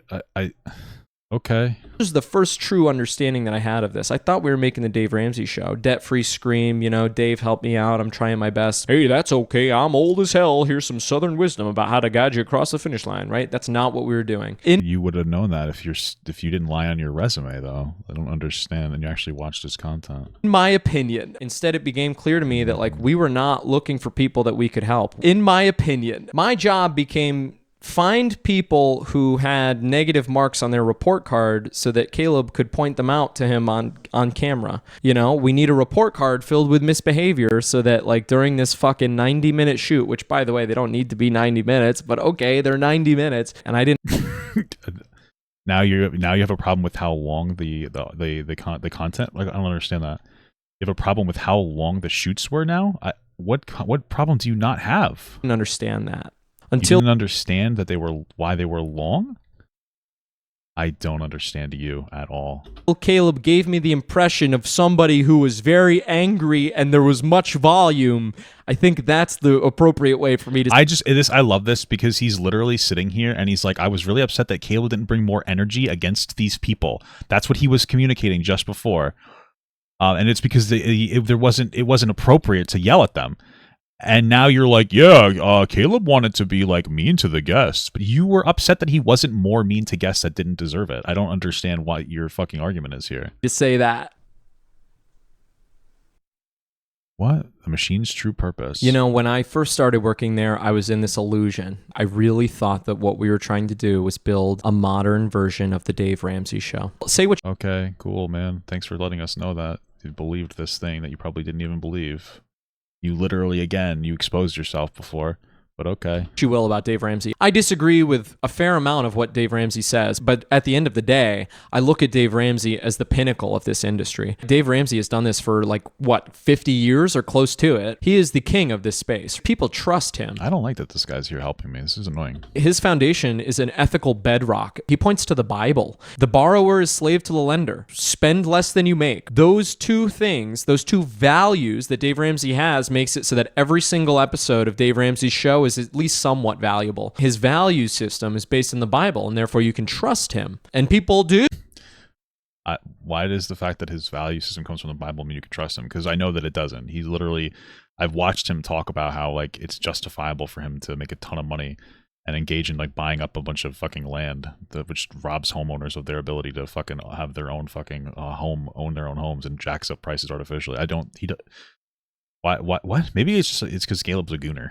You look at his empire. He has what I think his facility is worth $400 million, and it's paid for in cash. I looked up to Dave for a very long time, and I was excited to work with Millennial Dave. Here's when I start to become disillusioned, okay? I'm thinking about big waves I can make, right? Because I've just gotten there, right? And I want to prove my value, prove my worth, right? So I'm thinking about big waves that I can make as I come into this company. I look at the top most viewed episodes of all time, and there's a few that stick out to me. And I'm thinking to myself, if we could just get these people back on the show, the audience is familiar with who these people are, and these episodes are going to do gangbuster views. Cool. If we can just get these people back on the show. So the first one, essentially we learned through another guest of the show that this person that was a former guest, one of the most viewed guests of all times, she's teaching a class in Austin, and that class is open for anybody to attend. Cool. And I say jokingly to the office, and it's half a joke, half not a joke, but I'm like, oh my God, I should go try to see if I can recruit this guest to come back on the show by going to her class. And I said it without fully wanting to do it, right? Because saying that and doing it was half joke, it was half true. I didn't really want to do it, but I said it and then I did it. Okay. That are two very different things. But when I said that, Caleb really loved that idea. Okay, so why'd you offer to do it? My opinion, Caleb grabbed onto that idea and he really, really wanted me to do this. In my opinion. Why do you keep saying in your opinion? Why do you keep heavily saying in your opinion? What is happening here? And so I'm kind of on the fence about it. I'm and I'm excited, right? And I want to prove that I'm a go-getter. So I'm okay, whatever. But I'm as it's becoming more and more real, I'm fuck, this is kind of crazy, right? I'm very nervous. It's crazy to see if the guests will come back and return. Why is that crazy? We were going to film this for Caleb's vlog so that this could go in the vlog. And that never ended up making it into the vlog because I never sent in the footage because the situation disturbed me to my core. What? I end up going to this class after Caleb strongly encourages me to do it. I go to this class. Caleb asked you to go to the class and then you didn't submit the footage of the class. Class. And I sit through the whole thing. Now at this time too, like I had no friends. I had no friends at all. Okay. And so I go to this I think you still don't have friends. I think I'm gonna go out on a limb and say that you probably still don't have any friends. That's just that's what I would get out of this here. Class that is very much about like spirituality. And so I go to it with a lot of reservations, right? And I'm in Caleb's mindset of like, I'm going to film this vlog for this thing. I'm sorry, I've never really spoken about this publicly before. So this story is very difficult for me to tell because like, I feel terrible about this still. Anyway, we make it to the end of the class, right? I don't reveal at the beginning of the class that I'm working for Caleb or whatever, but what I didn't expect was to really, really, truly enjoy this class, right? It felt so wonderful to be surrounded by people who didn't have to like put on this like persona. It really genuinely felt like everybody was going to take their masks off and have like a vulnerable moment together. You had a nice class time. That was what the whole point of this class was to create a safe space where you could talk about weird stuff. I was invited into this like cocoon of vulnerable. Was he even asked to go? Like, I don't know. People sharing their real selves, and I shared my real self with those people at the end of the class, and I revealed to her that I work for Caleb Hammer. And I Why are you doing performative cuts? I watch this woman's face. I get this weird set of sentences out of my mouth where I'm like, hey, you know, I'm here on behalf. I work for Caleb Hammer. We're trying to get you back onto the show. I can offer you more money. Wait, you keep saying he insinuated you should go. Did he actually send you? Were you there on his behalf, or were you there on your own behalf because you wanted this to work out? This so confusing the way that he communicates information. You know, please come back on this show. Will you consider it? Here's my email. I know this is weird. Did he actually want you to go there, or did he just potentially like the general idea of doing like a return like guest thing? For my pitch, right? And the look on this woman's face was something that I will never forget. Wow. The look on this woman's face was one of intrusion, right? Okay. Well, you did kind of show up to his thing. I'm getting the feeling that Caleb didn't actually ask him to go do this, and that he did it for himself. Because he keeps, like, he's so muddy around it. Intrusion, betrayal, and she was afraid of me. That's the thing that I think really fucked with me. We went from being super tight to immediate fear. She immediately was terrified of me, and I didn't understand how that was possible. Because I guess she didn't like her time on the show. Okay. Because I was living in this illusion. I was living this illusion that like everyone loved this show. This show was built. But you said you didn't love it, though? You said you actually didn't like the show. I'm very, like, your communication is very strange. To help people with their finances, right? But yet I was speaking to one of the victims of this show. But you were working on the show, and you would recruit people, so you knew what the show was the whole time. And you thought it was... this doesn't make any sense to me. Holy fuck. And that person had a very, very, very different view of the thing that I had just moved across the country for and stuck my reputation. Weren't you working there for like 9 months altogether? What? On the line for. In my outline here... If you couldn't have realized that like not everybody would have a good experience on that show, you're fucking stupid. Okay? They go into it knowing what they're going to get into, and then they don't like it afterwards. Okay, sucks to suck. Great stuff, you know? It says, I wasn't recruiting, I was hunting. Another thing that bothered me was that I wasn't aware if the audience understood what the fuck I was actually doing. I wasn't sure if they understood how like predatory what my role ultimately was, right? Find someone who's going to make for good entertainment on this show. Yeah. Crazy. I still don't understand. Yes. Only a fucking idiot wouldn't realize what he's doing. He wants to get people that are in pretty intense, dire, like financial bad boys to come onto the show so that he can make content out of it. That's his whole entire... That's his content. Yeah, okay. I don't understand, like, what do you... Like, yeah, it doesn't mean he doesn't help them, but, like, that's part of the show. So you play it up a little bit. Okay. And again, you don't care about that because you literally just sat here and told us you were disappointed that he'd go apeshit on people you brought on that weren't in like horrible circumstances. You wanted him to be performative.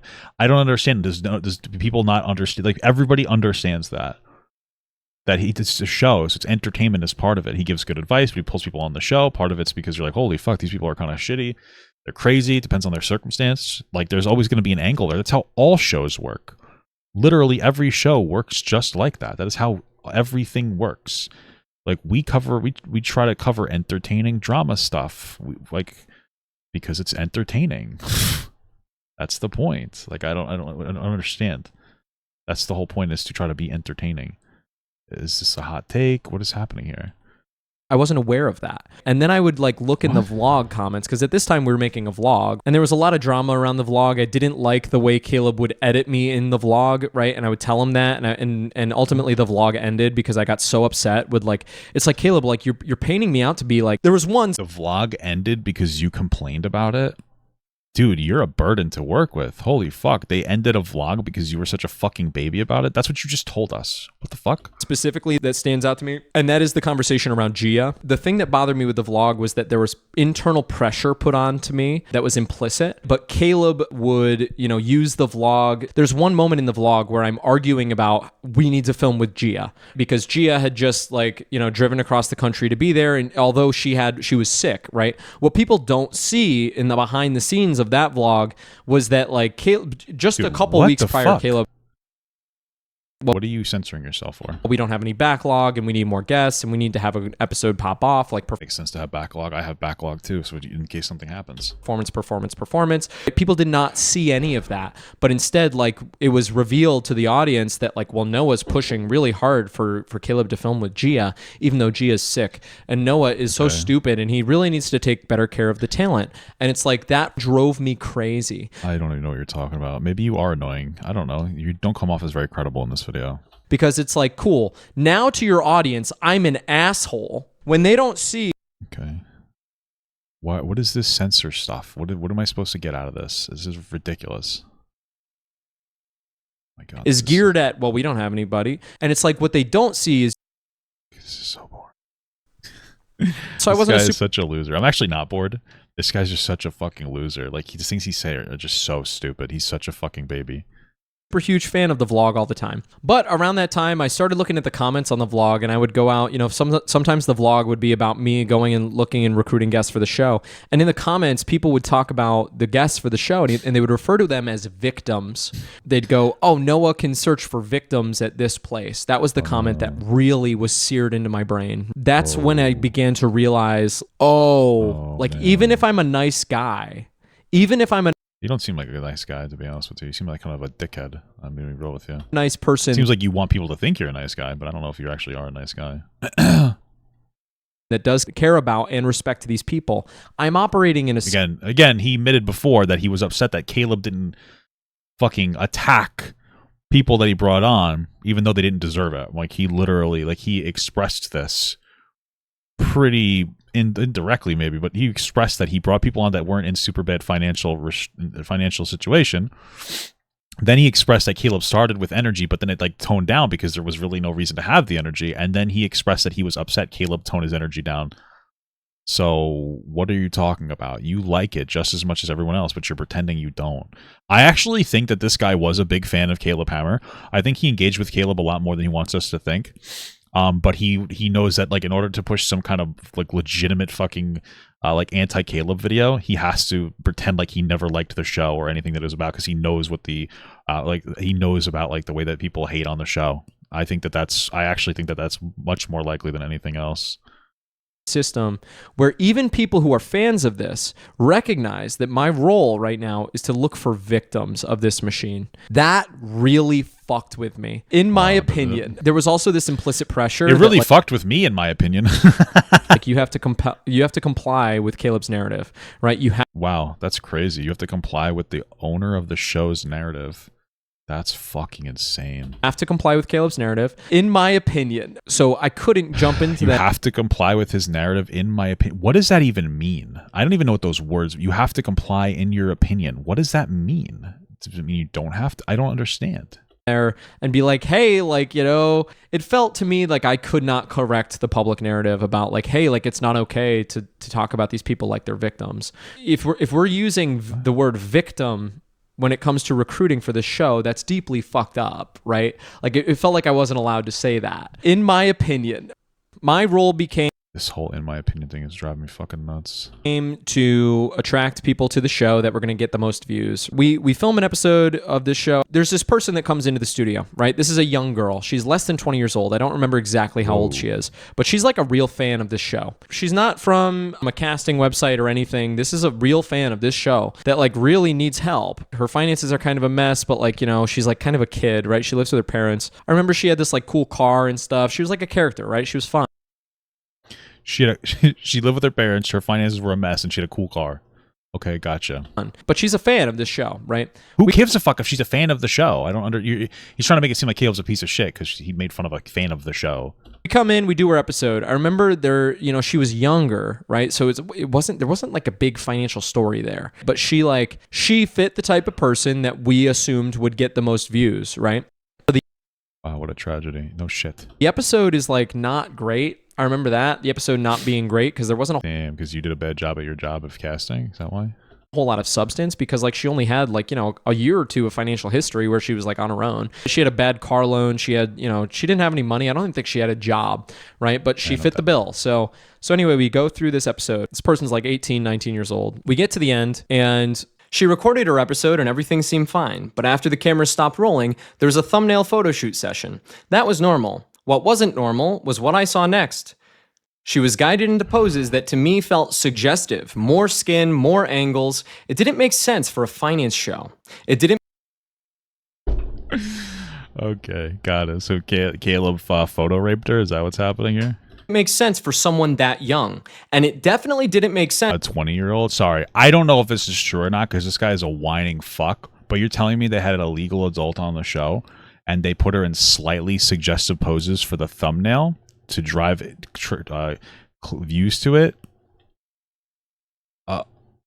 Okay. Look, what do you want me to experience from this?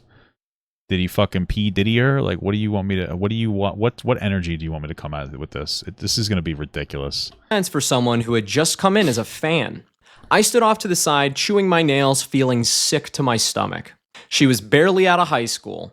She's 20. This guy probably wanted to put something in her drink or something. I don't fucking know, dude. The energy I'm getting here is like I'm a really good guy. And I felt like the priority of the photo shoot had shifted from respecting this young woman to instead grabbing views. That was one of the moments where it kind of hit me. It didn't seem like this show was about helping people. It seemed like it might be about something else entirely. This wasn't exactly a one. This is fucking so childish. It's actually fucking crazy, dude. Holy fuck. This is ridiculous. One-off situation either. Another time, a guest came in who was an exotic dancer. She was funny and charismatic, but after the episode, there was a clunky, awkward conversation about thumbnails. I don't remember who said what, but the whole vibe shifted. It felt like she understood what she was being asked, without anyone needing to say it directly. Gotcha. They pulled on some fucking... Okay. Probably to be a little bit sexual. Who cares? She pulled out her phone and started showing pornographic videos and explicit photos of herself to a member of the team right there in the studio. Gotcha. She didn't seem uncomfortable with it. In fact, it felt like she thought this was part of the process. So they didn't ask her to do it, which you just said, but she just kind of knew that they wanted to see her porn. Sorry. Dude, what is this? There's a She was frankly an exotic. Sorry, I just want to be clear. An exotic dancer, somebody who fucks guys for money. Let's just be clear. Which, by the way, do your thing. Catch your bag, girl. I don't care. Came on and she started showing They started showing people that she was like what she does for work. I don't give a fuck. I don't give a shit.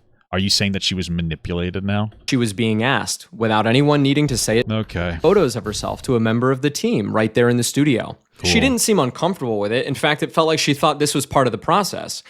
Probably because she does sex work and she's probably comfortable with stuff that you wouldn't be comfortable with because that's her boundaries are different.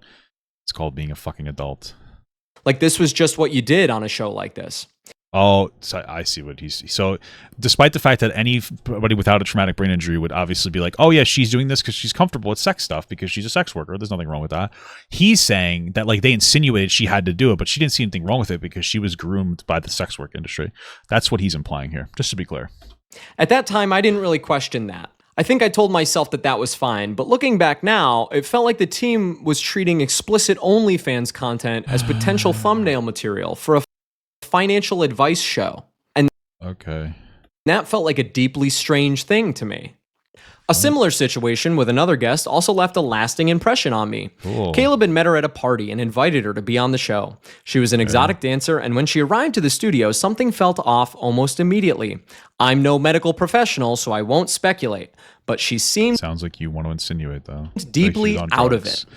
She was on drugs. Caleb Hammer drugged a girl to get her on the content. Are you fucking kidding me right now? Holy fuck.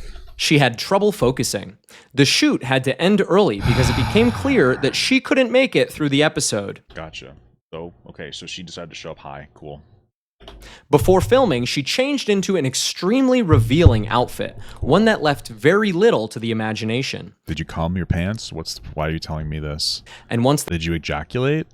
the cameras rolled, she spent most of the time quietly playing with Play-Doh on Cool. camera, barely engaging with the financial conversation at all. Crazy. At the time, it barely registered as weird to me. Why are you so stupid? Yeah, 1,000 things happened, but at the time I didn't really worry about it. Looking back a year later, though, it was super weird. Was it? Or was that like a narrative you're trying to push?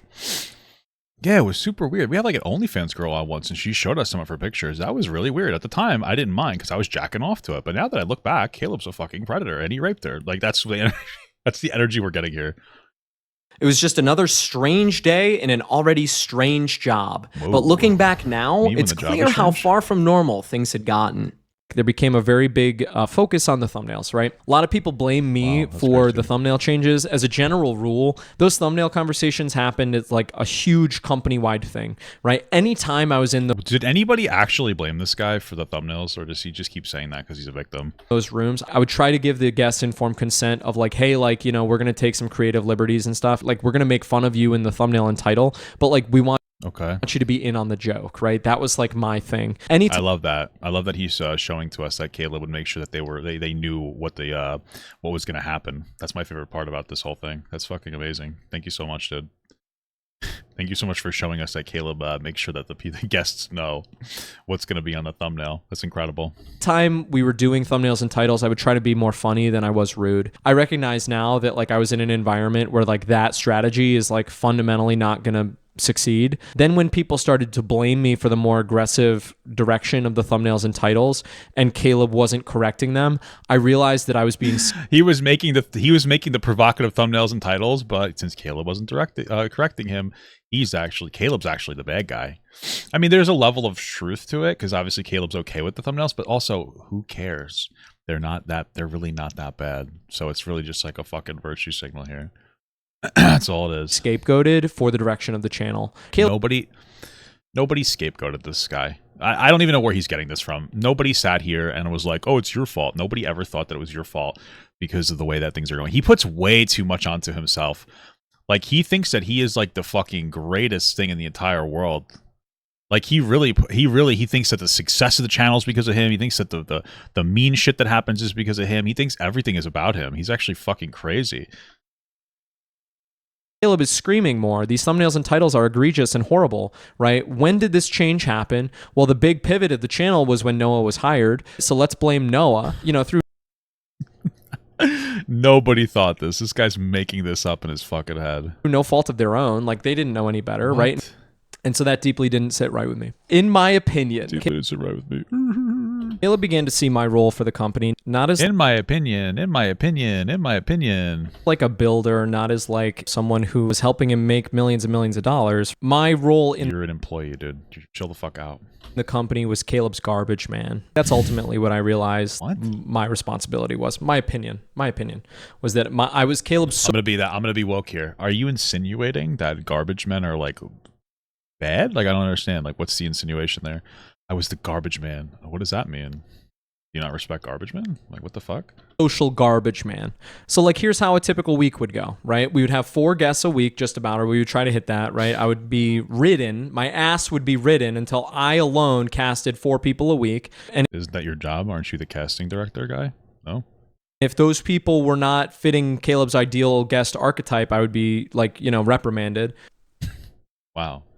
You'd be reprimanded for not doing your job? That's fucking insane. I can't believe the oppression that you went under. And we would film 4 episodes a week. And what I found was that usually about 1 out of the 4 guests that we filmed with every week, they were so fucking pissed off because they came in thinking Dave Ramsey, and Nobody comes into Caleb Hammer's show thinking Dave Ramsey. They came in thinking Dave Ramsey. Then you're a fucking idiot. If you're somebody who goes on Caleb Hammer's show, or you work for Caleb Hammer, and you're thinking, this is going to be just like Dave Ramsey. This guy fucking cum guzzled Dave Ramsey before. You are a stupid fuck. And there's nothing else about it. You are a dumb person. Okay? You can watch a Caleb Hammer episode before you go on the show. It is very possible. All you have to do is go watch. Go watch an episode of his show, and you'll know what the show's about. Who the fuck would have... Wow, what... That's so profound, Papa God. Like, you're so smart. Like, what? You guys are... You just talk about things. You guys act like you weren't complicit in everything going on the show, which, by the way, isn't even an issue. These are children. Left, realizing that they just went on, like, the Jerry Springer show. I eventually implemented policies to try to protect myself, where it's like, hey, let's have the guests use fake names, right? That was my How does that protect yourself? What? Policy that I really, really strongly pushed for, because it's like, how does that protect you? I don't understand. Like, there's no upside to them using their real names and like actually just like tanking their public reputation. Why are they doing that? Why has this not been implemented like fucking a year ago? They don't use their last names, so it really doesn't matter, and what you're saying means nothing. My opinion, the show is disgusting. Like, what? They use their first names. They don't say, hey, your name is Papa Gut. You know what I mean? Like, they don't use their full fucking names. What are you talking about? This guy's acting like there's like so much going on here. They don't use their full fucking names at all. What are you talking about? What? Why would we have these people actually share their real information with the world as they're like doing character assassination kamikaze attempts, right? Like, that's fucking crazy. So in an attempt to cover my ass, you know, it's like, hey, let's use fake names. You know, I had Caleb do the onboarding video, right? I wrote the script for the onboarding video, but like, in my opinion, it seemed to me like it's like double speak. What I was trying to do was have like a high degree of transparency, and instead, that said, like, you know, that video is an attempt at transparency, but like, I think that the ultimate goal of that video was that it gave more, it allowed... Okay, this guy's so annoying. Oh, the audience believes that like everything is totally transparent and above board because we made this video. Anyway, once a week, a guest would leave our studio, or their thing would be posted, and this person would be so fucking pissed off. They were ready to either sue or come after us or fucking do some crazy shit.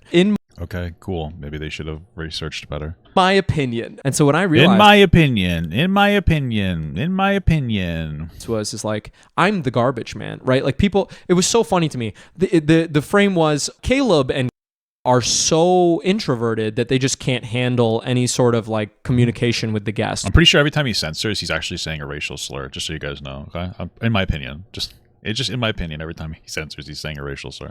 Because they're very, very introverted. And so, like, I became the point of contact with all of the guests. I had my cell phone. I was deeply afraid. There was this one specific app that we would use for guest communication. I remember being so fucking afraid of that app on my phone. I would constantly live in fear. You know, I would get text messages on Sunday or like Saturday night at 11 o'clock from people who are so deeply furious, people who have mental health conditions, all sorts of different people. The guests so it sounds like you use an app so that they couldn't actually have access to your phone number. What are you're afraid? Show. The guests of the show, you know, would reach out to me and they'd be like, hey, this fucked up thing happened as a result of me coming on the show. What the fuck? Just like constant PR nightmares. In my opinion, situations that Caleb himself, in my opinion, that then were put onto me to solve. That alone, in my opinion, was so psychologically of shitting my pants, difficult to handle, because the expectation was like, no matter what time of day, if somebody decides to text you with a problem,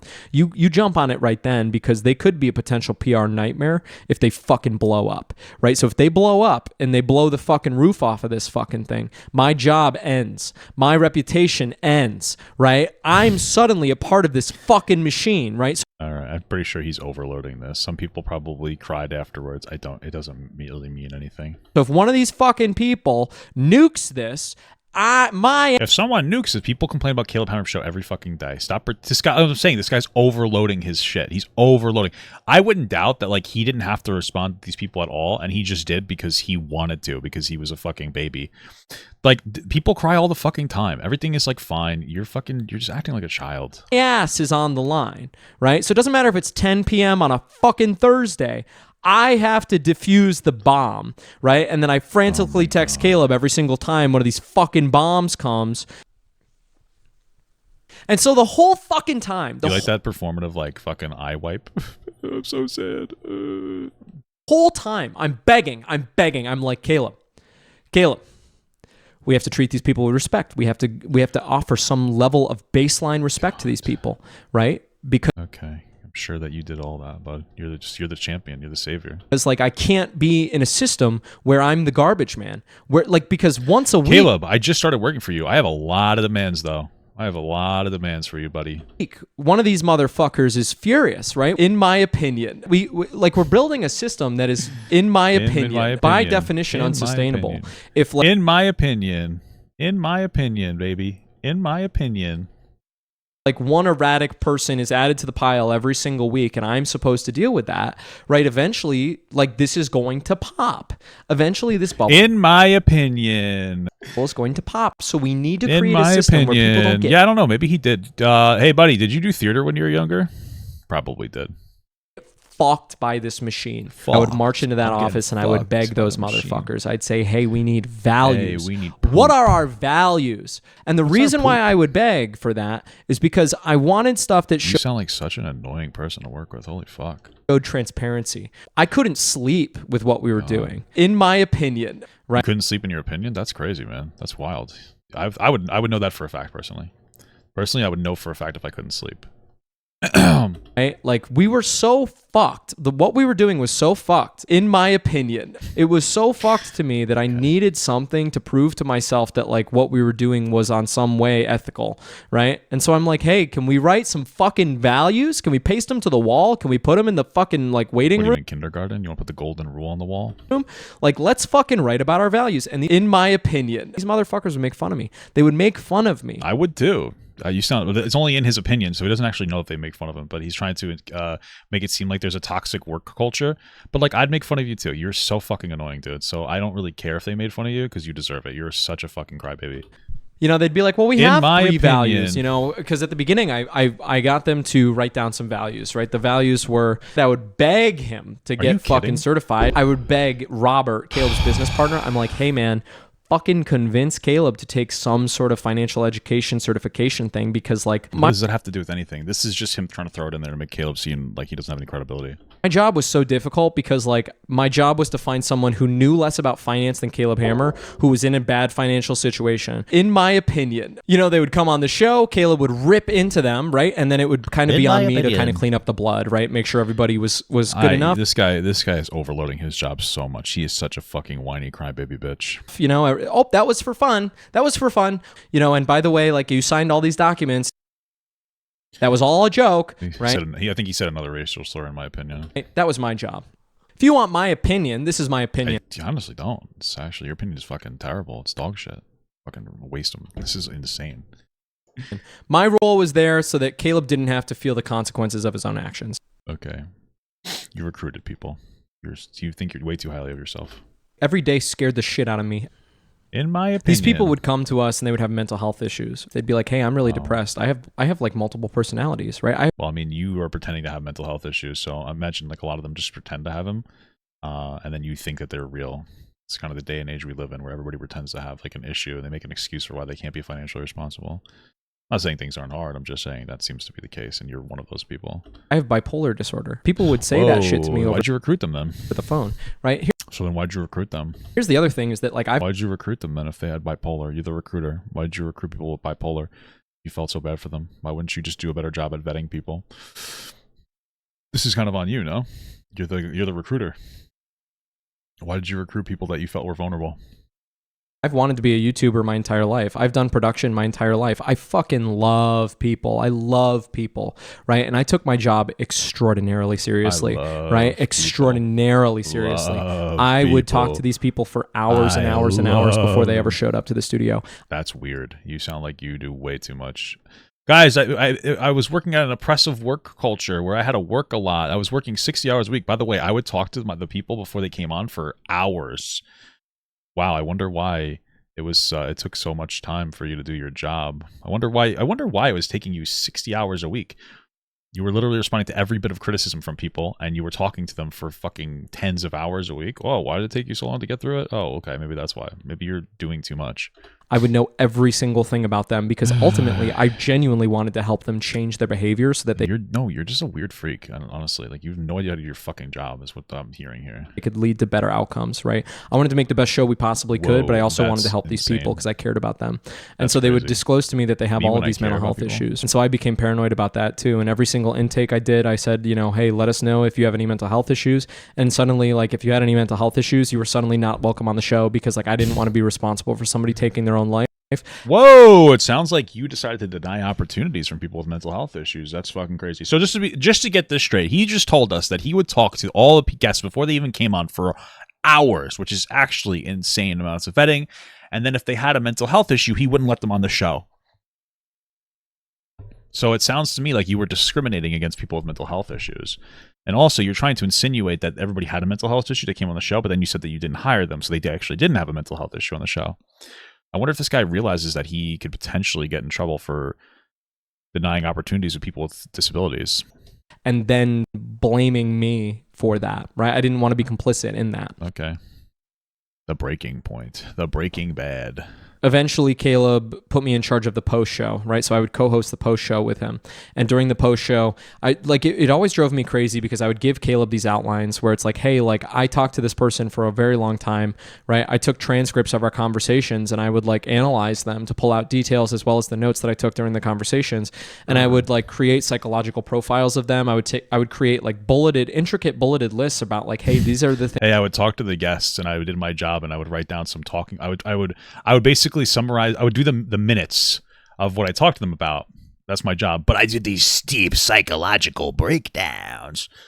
I did a deep psychological breakdown, guys. I was doing so much. I was breaking them down psychologically.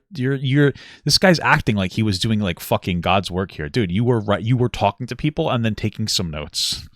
And he's acting like he fucking like revived them like Jesus Christ. He like literally performed a resurrection onto them. It's unhinged.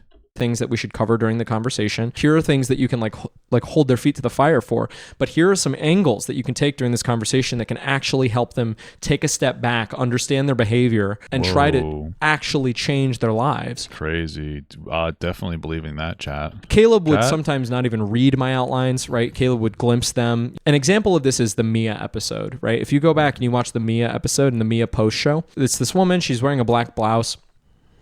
The entire time, this woman... Did you just get like really horny? Did you need to like pause for a second to fucking get out your sexual tension? What was that? Look, Mia, I hope you're not mad at me, but the entire time, during the entire conversation with Caleb, she fails to take accountability for anything. And she... Wow, no kidding. Constantly is blaming all of the other people in her life. And my... Wow, maybe you should date this girl. Sounds like maybe you have a lot in common. You guys could really like do well together. Point during the conversation in the post show was supposed to be, hey, you notice this pattern of behavior where like you're blaming everybody else in your life? If you just took accountability for these things and you shifted your... What a smart guy. Hey, if you just stopped blaming everybody else, you would have been cured. Wow, you're such a smart guy. Thank you so much. Of control from external to internal. If you take accountability for all of these things, you can change your behavior. During that post show, as I'm trying to explain that concept to this woman, after a show where Caleb has completely ignored all of my notes, in my opinion, about how... You realize that like telling people that's not necessarily going to change their behavior, right? Like... They're just gonna be like, oh, that's not true. Like, okay, but it's cool. Good job. I like that. This woman owns thousands and thousands of dollars in Funko Pops and a wardrobe that is like huge, right? Where like if she sold this shit, she could pay off a lot of her debt. During that post show, Caleb does a bit where he, instead of talking about how like she could change her mindset, he's doing a bit where he's eating crayons, right? Now, in my opinion, one, he didn't want me to upstage him because he knew he was eating crayons. Knew how much I cared about that fucking person. Dude, that's weird. You're developing really uncomfortable relationships with these people. Honestly, I'm not even kidding. I would have fired this guy just because he could be a potential risk, like a legitimate harassment risk. This guy sounds like he would make guests potentially very uncomfortable with the way that he acts. He gets super attached to them, super close. He talks to them way longer than he should.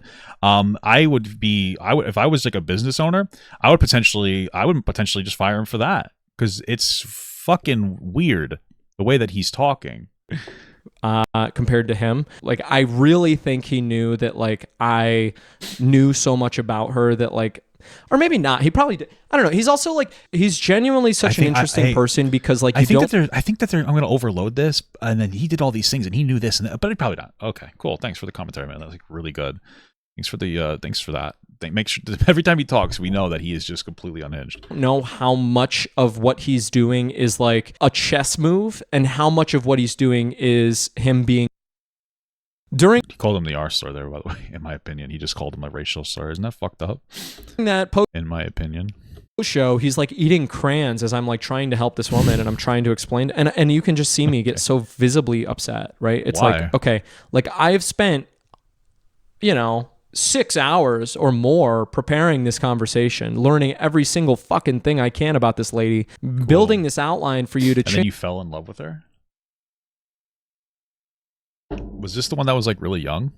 How old was this girl? Was she like really young? change your fucking life, and you didn't Did he fall in love with a very young girl that he would insinuate as a child? even read it. And so now we've got a 20-minute post show where I can make it so that the 6 hours of work that I did trying to prep this episode isn't completely lost. And instead of that, Caleb decided to do a bit where he was just going to film himself eating crayons. Like, I love that. I think that's amazing. What's the criticism here? That's fucking awesome. What are you talking about? This is unhinged. Great. If this is true, this is just funny and unhinged. That's silly. Like, she's going to go home to whatever chaotic nightmare life that she has, in my opinion. You wanted to save her, in your opinion? Cool, whatever. I worked Did you want to save her with facts and logic, in your opinion? there for months and months and months. I'm eventually promoted to casting director, which is really nice. The Brint. Okay, you got a promotion. Okay, so it sounds like... So just to be clear, in this entire thing, as he bitches and moans about how much work he was doing, he not once said that he was underpaid, and has never said how much he gets paid. And that communicates to me that he worked a lot, and he also got paid really well for it. So why the fuck do we care? Davey episode. We get to a point where there is very little backlog. There was so much going on that That kind of shit happens, man. I got a nice healthy backlog. My wife wants to go to Pennsylvania soon. And I've been getting August ready. She's been doing a lot of work too. She's been getting comfortable with the workload and stuff, and learning and stuff. Like I'm pretty, I'm pretty happy. I'm pretty proud of her. Sounds kind of cringe. You know what I mean? And then maybe a few months, this will be like even easier for her, which is good. And I told her at the beginning, I said, I don't really care how long you take to get work done. I just need to get done, which is a good thing, man. That means once you get good at it, it'll be fucking easy as shit. What the fuck? I was so stressed out that like we didn't have a backlog of episodes, and so we needed content, right? And we're all in crunch mode, right? In my opinion, people would back out. As Caleb got more and more aggressive, people would back out more and more frequently, right? In my opinion, people would like watch the show before they came on. So he's going to take credit for when things go really well, but when things don't go well, it's all Caleb's fault. I just want you to keep that in mind. And they'd be like, hey, I don't think I want to do this. So like I'd be fucked, right? In my opinion. And so like You didn't want to do your job. What? I'm like freaking out, right? Being like, cool, okay, I need a Hail Mary. I need a Hail Mary. I need a Hail Mary. And eventually I settle on this idea. I'm like, we need Brent Davey back on the show. And so I remember thinking like, okay, Brent Davey is my Moby Dick and I'm Captain Ahab, right? How can I get the way that he processes information is so strange. This motherfucker back on the show. So I bust ass, right? I call. It was tough to get Brent's phone number, but I finally find the right phone number. I call him. Brent doesn't want to talk to me. He wants nothing to do with me, right? Is that weird guy? That older guy? Eventually negotiate a situation where I'm like, Brent, like you hate Caleb more than anything in the world, right? What if we got you to box Caleb on camera for a lump sum of money? Would you be open to this idea? What? I work on this problem for like a month, right? Why would Caleb do that? I go back and forth with Brent for like a month. I try to coordinate a boxing gym. I go to multiple different boxing gyms. I coordinate with Caleb's lawyers to try to get some sort of contract written where like we can get them to box. It all falls through, but eventually... Why would you do that? I would watch Caleb box though, in something. I get Brent to come back on the show, right? I get Brent to agree to come back on the show. He says, I want this much money, cash in a bag. I say, okay, we're going to figure that out. Here is the deal. Brent was in a pretty rough situation. He had virtually no money. I believe at this time he was sleeping in his car, and from what I remember, his family relationships seemed strained. I saw this as an opportunity to tell a redemption story. Yes, But Caleb didn't want to tell a redemption story. I expected some tongue-in-cheek rivalry for the show, but my ultimate intention was to actually help Brent. I viewed getting him back on the show as a redemption arc. Yeah, Brent is this baby guy. This like obnoxious, entitled baby. We watched his stuff. It was funny. But once the cameras started rolling, things shifted. Yeah, Brent was like super defensive almost immediately. Caleb revealed 2 custom t-shirts that featured mocking quotes from Brent's original episode. I love Caleb. That's so funny. The tone wasn't exactly financial. There weren't very many documents to really talk about, and the crazy. discussion veered away from anything Just in his opinion, though. too helpful. What was framed as a financial audit didn't really feel like one. It felt more like a spectacle that I had not signed up for. You keep saying that, like every episode was just a spectacle, and you didn't sign up for it, and you didn't think it was going to be like that, and blah blah blah blah blah blah blah blah blah blah blah blah blah blah blah blah blah blah blah. But then you get really upset that Caleb didn't like completely decimate a couple of people that you brought in that weren't in a financial situation. That like it's just crazy. This is insane. We get to a point in that recording where Brent was 40 and didn't want to work a job, so he just complained all the time about that, and so that was what that was. That's literally Brent, by the way. Brent is like annoying as shit. So, you know, good for him, I guess, but it's also kind of cringe. Hey, Brent. It's incredible. In my opinion. Point where Brent is staring at the table. He's completely incommunicado, right? He's completely done speaking. And he just starts jacking off. He I literally remember tells that part, Caleb, he goes, in my opinion. write down whatever it is you want me to say on a piece of paper, and I will say it to you verbatim so that I can be done with this. Okay. Okay? He's done. Are you going to start And crying? then I heard something that made Are my you going to start crying? You fucking pussy. stomach drop.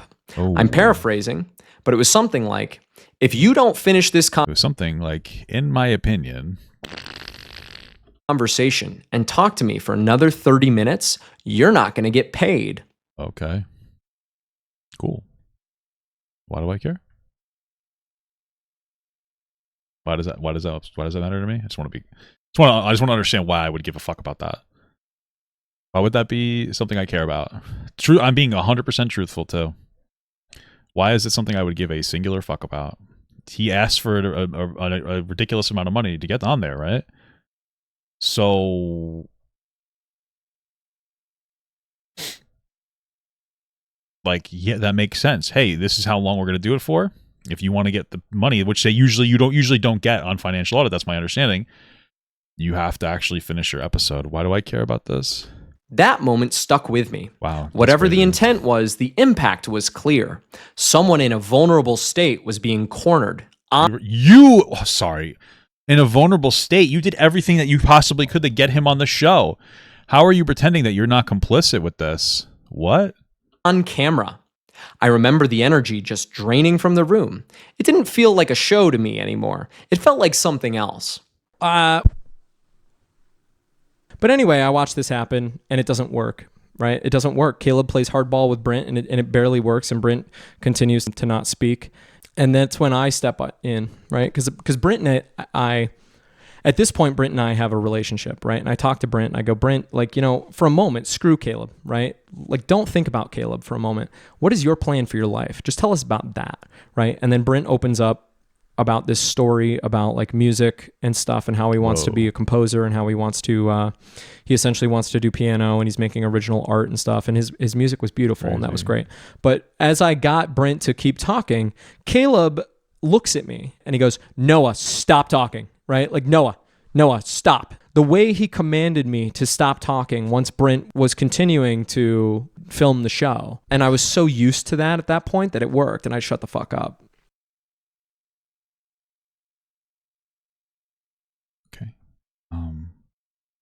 Just want to kind of be clear about the way that I'm interpreting what's happening.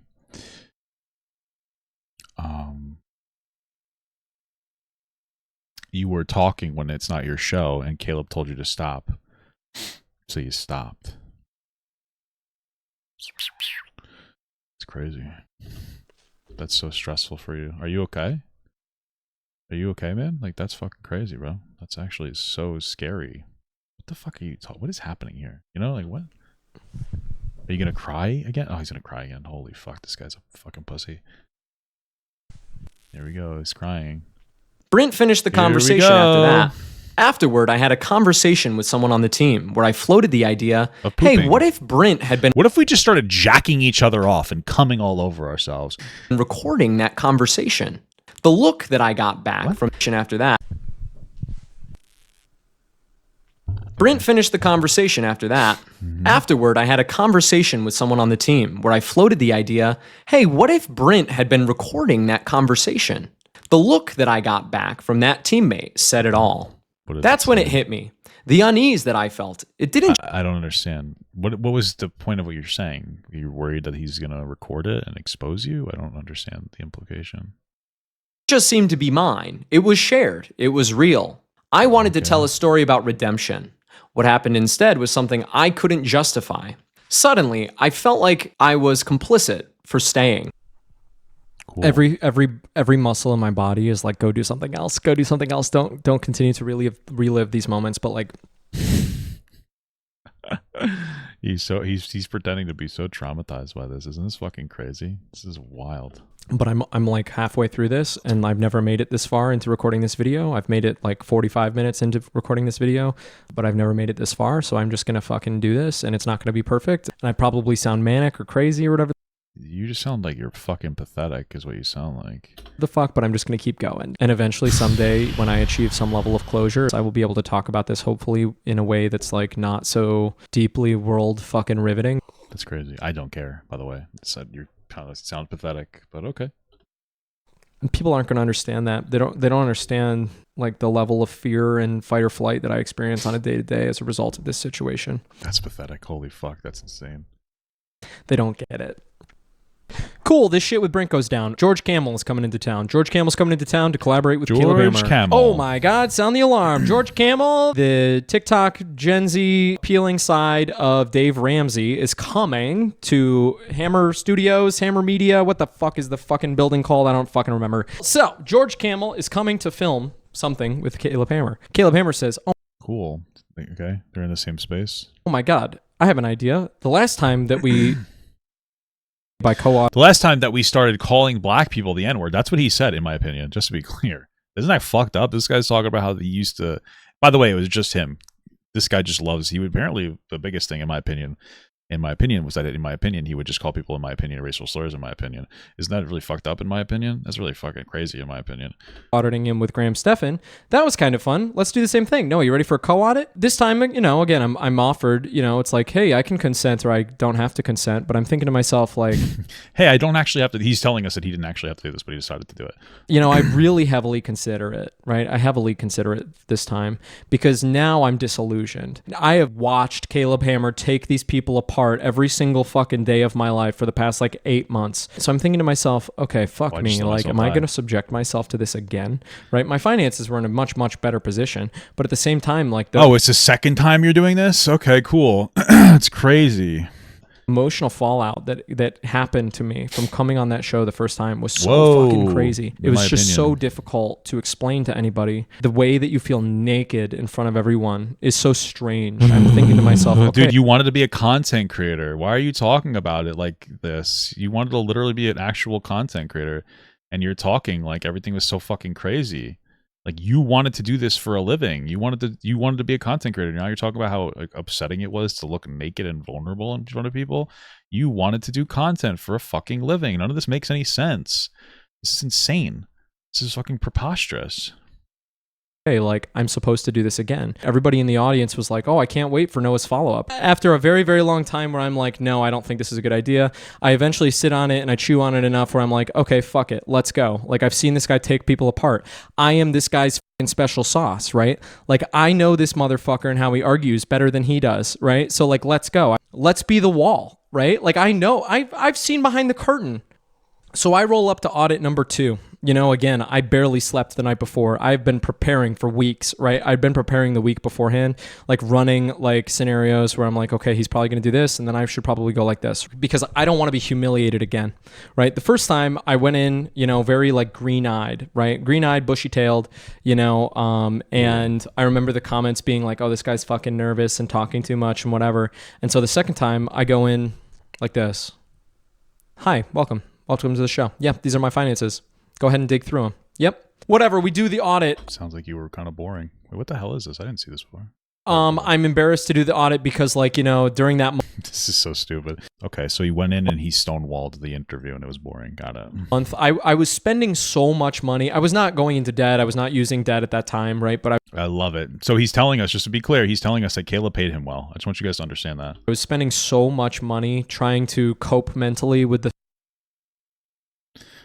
He was trying to cope mentally with black people saying racial slurs, in my opinion. But I was just blowing money. I was dude, this guy is admitting that he was making a ton of money.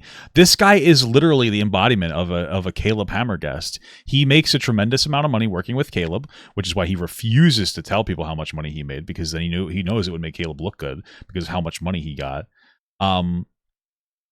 So he made a ton of money, and then he would spend a lot of money, and then he would blame it on mental health. That's what it is. This is why your father didn't actually love you, dude. This is fucking crazy. making an incredible amount of money, and then I was blowing just as much. I'm trying to See, live he was making a with ton of myself. money. He buried this an hour in. He waited an hour to let us know that he was being paid really well, and Caleb was appreciating his work through a tremendous amount of payment. But he couldn't say that originally, because if he said that at first, it wouldn't sound as good, because he wanted to sit here and then make it seem like Caleb was overworking him. But he was being tremendously, like, financially compensated tremendously well. That's what actually happened.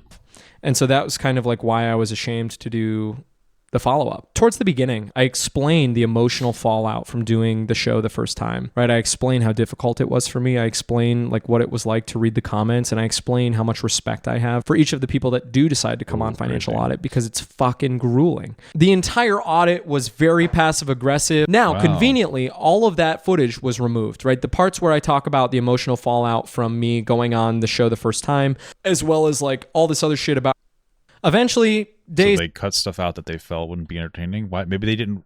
I'm sorry. It's the emotional fallout. This guy was sitting here bitching and moaning about the first time they did the audit. He was crying, and they cut it out. You should thank them for that, because you probably look like a fucking baby. After I was sent the rough cut of my conversation with George and Caleb, and all of those parts of the conversation were removed. The part where I talk about the emotional fallout was removed. The whole conversation was very strange, right? We do a stream afterwards too. And during the stream, there's a comment on the stream that's like, wow, it's so weird to see George around these people who are using such profanity, right? Whoa, crazy. He would call the stream the Goon Squad, right? Yeah, Caleb, the Goon Squad. Hell yeah, baby. Right? Did that traumatize you? Did that remind you of when you watched The Goonies and cried because it was so sad? Anyway, whatever. We finished the fucking filming. I get a couple days later, you know, the rough cut, which is supposed to just be the raw footage, in my opinion. But they had removing sections of this conversation, you know, without any notice, right? In my opinion, like why would they have to give you notice? Are you the fucking editor? Like, what does it matter if you were explicitly told they're gonna do this? I don't understand. Why the fuck do I care about this? It doesn't matter. It doesn't matter what you want to do. This is not your show. moved all the parts where I was like, hey, going on the show the first time fucking drove me crazy. They just snipped that. Why did you go? Then why did you go on the show again? I don't understand. It doesn't make any sense. Away. Like we don't need that. That'd be terrible. Why would they need that? Who cares? And then we do the live stream, right? On the live stream, George reads a comment about how it's weird that like he's around so much profanity, right? And then Caleb uses that as an opportunity to drop the C word. And I'm thinking to myself, wow. Wow, we're all adults. This is fucking crazy. Can't believe he's using curse words as an adult. That's fucking wild. Who the fuck would have thought? What a weirdo. What a horribly unprofessional thing to do to another person in this space. How is he doing something to this person in the space? What? Drop the C word after they're clearly uncomfortable about the language that's being... Sorry, who was uncomfortable about the language? I'm fucking idiot. Who was uncomfortable about the language? The person that donated money and said something? What? Right? On the live away, like we don't need that. That'd be terrible. And then we do the live stream, right? It says here he's paraphrasing for comedic value at this point. What a weirdo. Live stream, George reads a comment about how it's weird that like he's around so much profanity, right? So George reads a comment and you're assuming that George is uncomfortable? What? And in this space, to drop the C word after they're clearly uncomfortable about the language that's being used on the program, right? How is it that they were clearly uncomfortable? That wasn't even the guy who said he was uncomfortable. To just blatantly do that on a live stream with what the fuck are you talking about, bud? Thousands of people watching. Cool, whatever. What? There was also a guy that I deeply look up to named Chris Do, and Chris... That was it? That was the fucking explosive moment? That was the whole moment of explosion? That they said a curse word on the live stream? Joe is this person that had helped me previously in my career. His ideas had helped me make money as I was struggling to build my own marketing agency. I watched his videos religiously and I had implemented a lot of his advice, and I deeply, deeply looked up to this guy. I met him at maybe his advice sucks then. Holy fuck. A YouTube creator event. So anyway, I talked to Chris Do. I'm like, Chris, I wanted to get him on the show, but Caleb wouldn't let me do it. And it's like really unfair that Caleb runs the show and owns the show, and he's the reason it's successful. And why can't I do what I want? It's not my show, but I should be able to do it. It's like, I took your advice earlier in my career, and it caused me to, fundamentally change my life. I quit my job as a result of your advice, and I built a marketing agency. Chris, what if you told me the wrong advice, man? Like, does that ever fuck with you? Thinking to myself, like, I'm racked with guilt all the time. That sounds like a really shitty thing to say to somebody that does this for work, but okay. Chris Do essentially gives me the advice from Spider-Man. He goes like, with great power comes great responsibility. A personal brand is the impression that people have about you, that gut feeling about who you are, your values, your belief systems. And you need what the fuck does this have to do with anything? To consistently show up as that person. So you're going to share what you know, and you're going to build this upon the experience and the things that you've actually accomplished, not the things you just read about. And there's a general rule here, which is you do personal development in private when no one's watching. And when you discover things, you teach that in public. Like, we have a responsibility as content creators to do right by our audience, right? To search until we have the correct answers. And so I remember that evening. That sounds like a life coach. I don't think Caleb Hammer's a life coach. After the George Camel shoot and everything, I remember staying up very, very, very late, and I wrote like an equation. Because I was at that point so much that I didn't know what was reality and what was not. I remember picking 4 criteria, right? The first criteria was long-term monetary health. The second criteria was short-term monetary health. The third criteria was long-term reputation. And the fourth criteria was morally correct. Those were the 4 criteria in which I evaluated my decision on. There was a decision matrix I needed to make as well, right? I could either quit and just walk the fuck out the door. I could try to implement change, or I could do like a combination of multiple, right? Or I could do nothing. I remember sitting down and literally numerically like assigning weights and doing a weighted... Oh, is this when he said that Caleb has to do something in particular, or else he's not going to work with him anymore? Average of like how to conduct myself and make this decision. Morally correct was like 60% of the weight. I knew there was going to be a negative short-term monetary impact to me if I quit my job, right? I assigned each one a score out of 10. So that was like a 2 out of 10, right? Like, I did have some savings though. I had about 3 months of savings. So like, I knew that like, even if I did decide to leave, like the short-term monetary impact wouldn't be completely debilitating. Then I thought long-term monetary impact, right? It's like, okay, well, probably if I left, like my long-term earning potential probably wouldn't be negatively hindered all too much. So that was like a 5 out of 10. Then it was long-term reputation. You really thought so? We're getting paid a tremendous amount of money. And like, just to be clear, he said that he literally just admitted to us that like he had 3 months worth of savings after spending a tremendous amount of money on fucking bullshit. And like, staying presented like, and then morally correct. I ran these multiple scenarios, and what I ultimately came away with was I needed to leave. Leaving was probably the best option. But then I realized there was no marginal cost of trying to affect change on my way out the door, right? That's what I perceived at the time. Okay, so he got himself fired on purpose? Is that what you're telling us?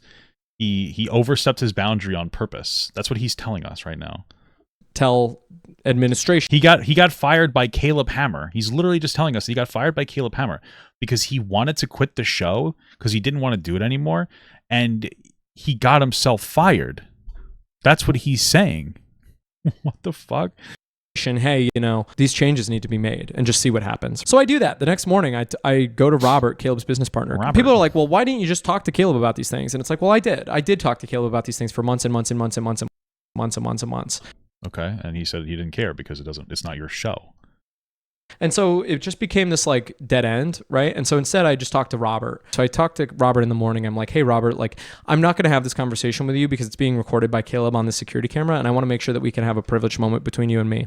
So instead we go for a walk around the facility. And I explained to Robert, I go, Robert, can you explain to me why you think some of the things that we're doing here are okay? And he goes, yeah, well, you know, these 3 things are true about our operation and true about Caleb, meaning that all of the stuff that we're doing here is justified. I go, okay, cool. I listened to him for about 45 minutes, explain these 3 things, right? Then I give him instances where each one of those 3 things was blatantly violated by Caleb. You know, you're saying that it's okay that we did this because he didn't.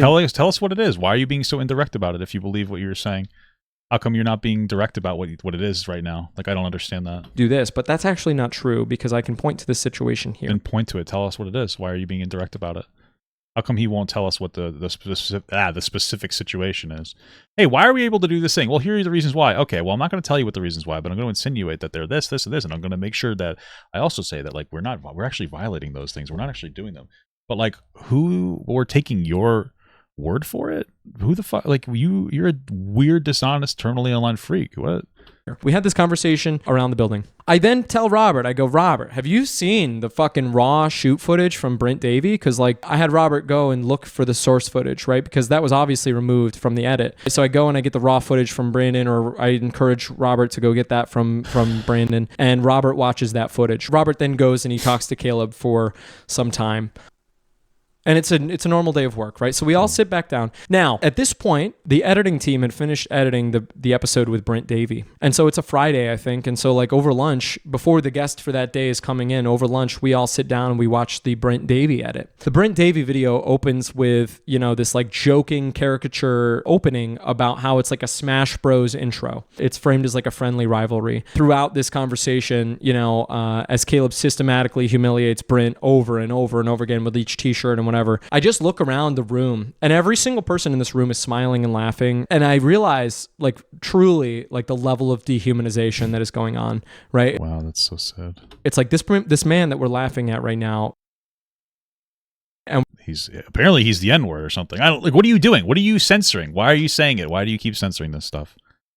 I find it very strange. What does Discovery do, guys? we're all sitting around as Caleb is literally making fun of him for online views and money. And I'm furious. I'm sitting there staring daggers across. You're so sad about it. It really upsets you. Across from myself into another production person. And Robert stops the filming. He realizes, Noah's like having a fucking mental break because I'm right. Like I watched something fucking horrible go down and I'm fucking tweaking. He's tweaking. And so Robert stops the viewing party, right? We go and we film with the guest.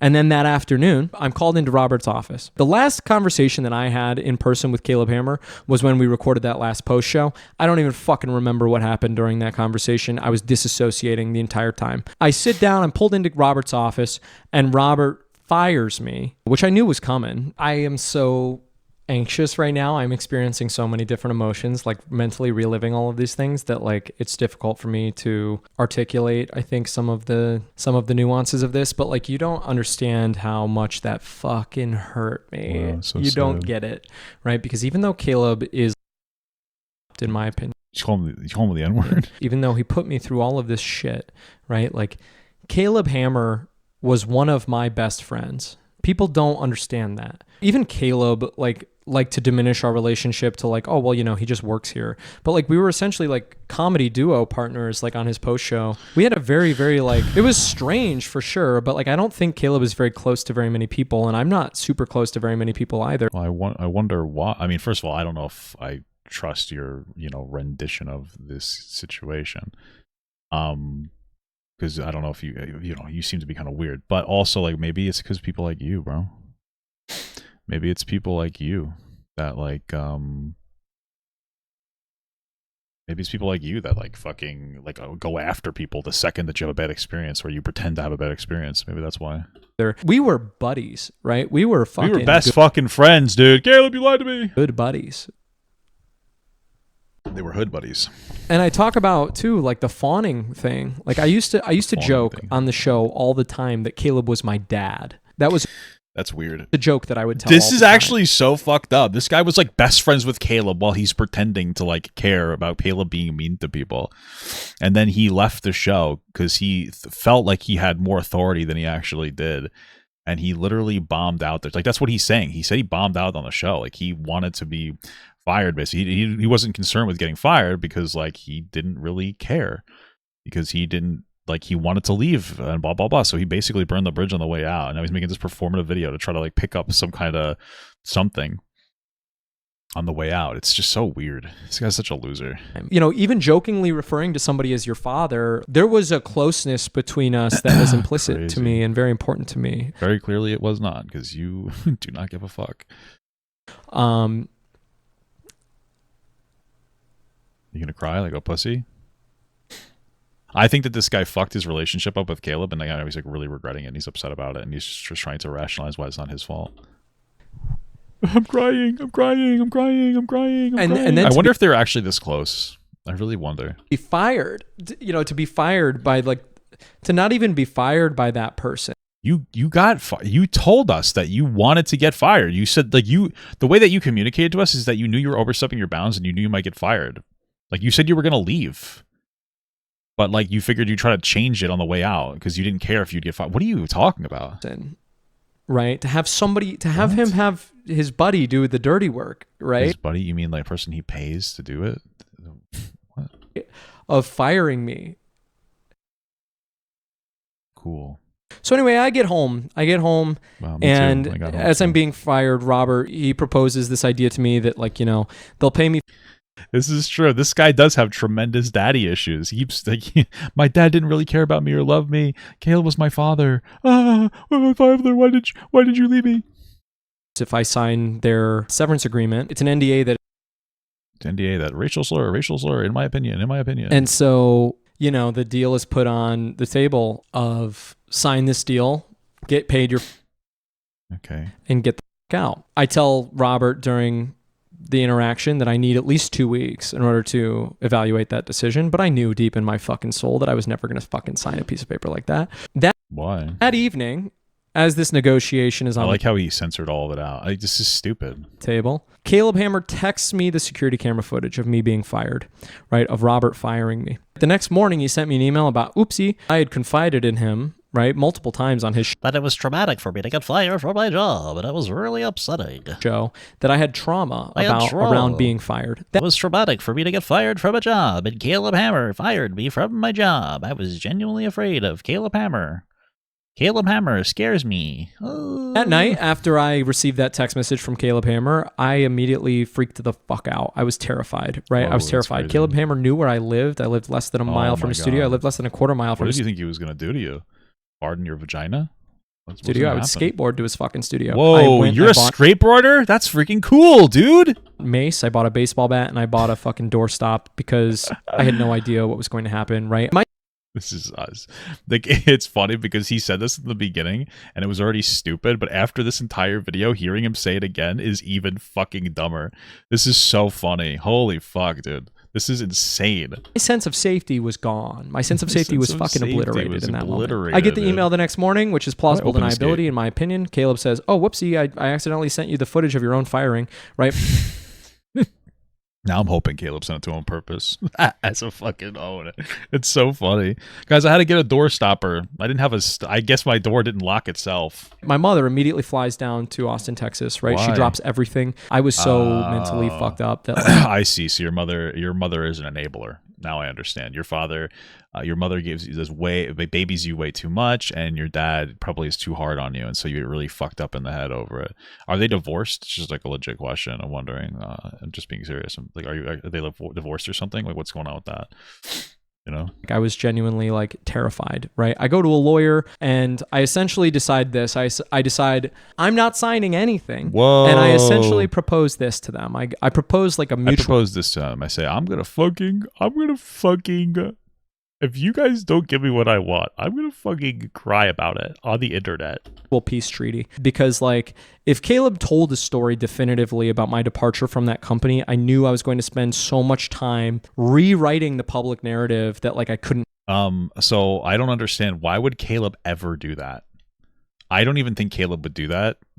Not even because I think he's a nice guy, which I do, but because it would be fucking stupid to invite drama.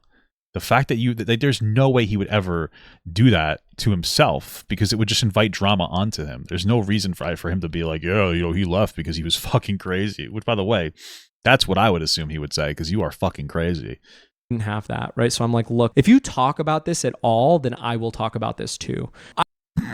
You're such a weirdo. Wait, you're afraid, but you're threatening him now? I will agree to not talk about this situation if you agree to not mention me. And they go for So did they talk about you or something? that, which is great. That buys me time. They probably go, buys you time. What do you mean buys you time? You made an agreement, no? That said, it don't also summon this makes guy. me Fuck. walk on eggshells for the next like 6 months of my life, right? Why? Right? Why? If you don't talk about me, I won't talk about you. That's the armistice that we have for multiple months. My mom flies down. I'm fucking terrified. We take all my shit. We sell most of it, right? I literally lose thousands of dollars in value of my shit just because like I'm like, get me the fuck home, right? I sell all my shit because I'm fucking terrified. People don't understand that like I genuinely feared for my safety. And you can make fun of me of that. Like I don't care. But like I genuinely to my Just me, I am making fun of you for that because it's not even rational. core was like, this man is powerful, so get me the fuck home. And in less than a Man's week, I so sell all my powerful. shit, and we drive from Austin, Texas, back to New York. The drive is about 22 hours or something. You know, if you have no traffic, and we had traffic. I did this. In 2 Whoa! Oh my god, dude! You know what's really crazy? I have trauma with traffic. Did you guys know that? days, right? I was so scared that we shoved all of my shit in my car after selling what we could, and we fucking haul ass back to Syracuse in 2 days. I drove, of the 22 hours, I think I drove like 18 of them. So your big thing was you got yourself fired from Caleb Hammer's show and moved back in with mommy? Oh, okay, cool. Or 17 of them by myself, and my mom did like a little bit of the relief. And suddenly I'm back home. Oop, I'd let myself die pretty quickly, actually. Okay. That's it? You let yourself back. Cool. You went home. Gotcha. Great. Okay.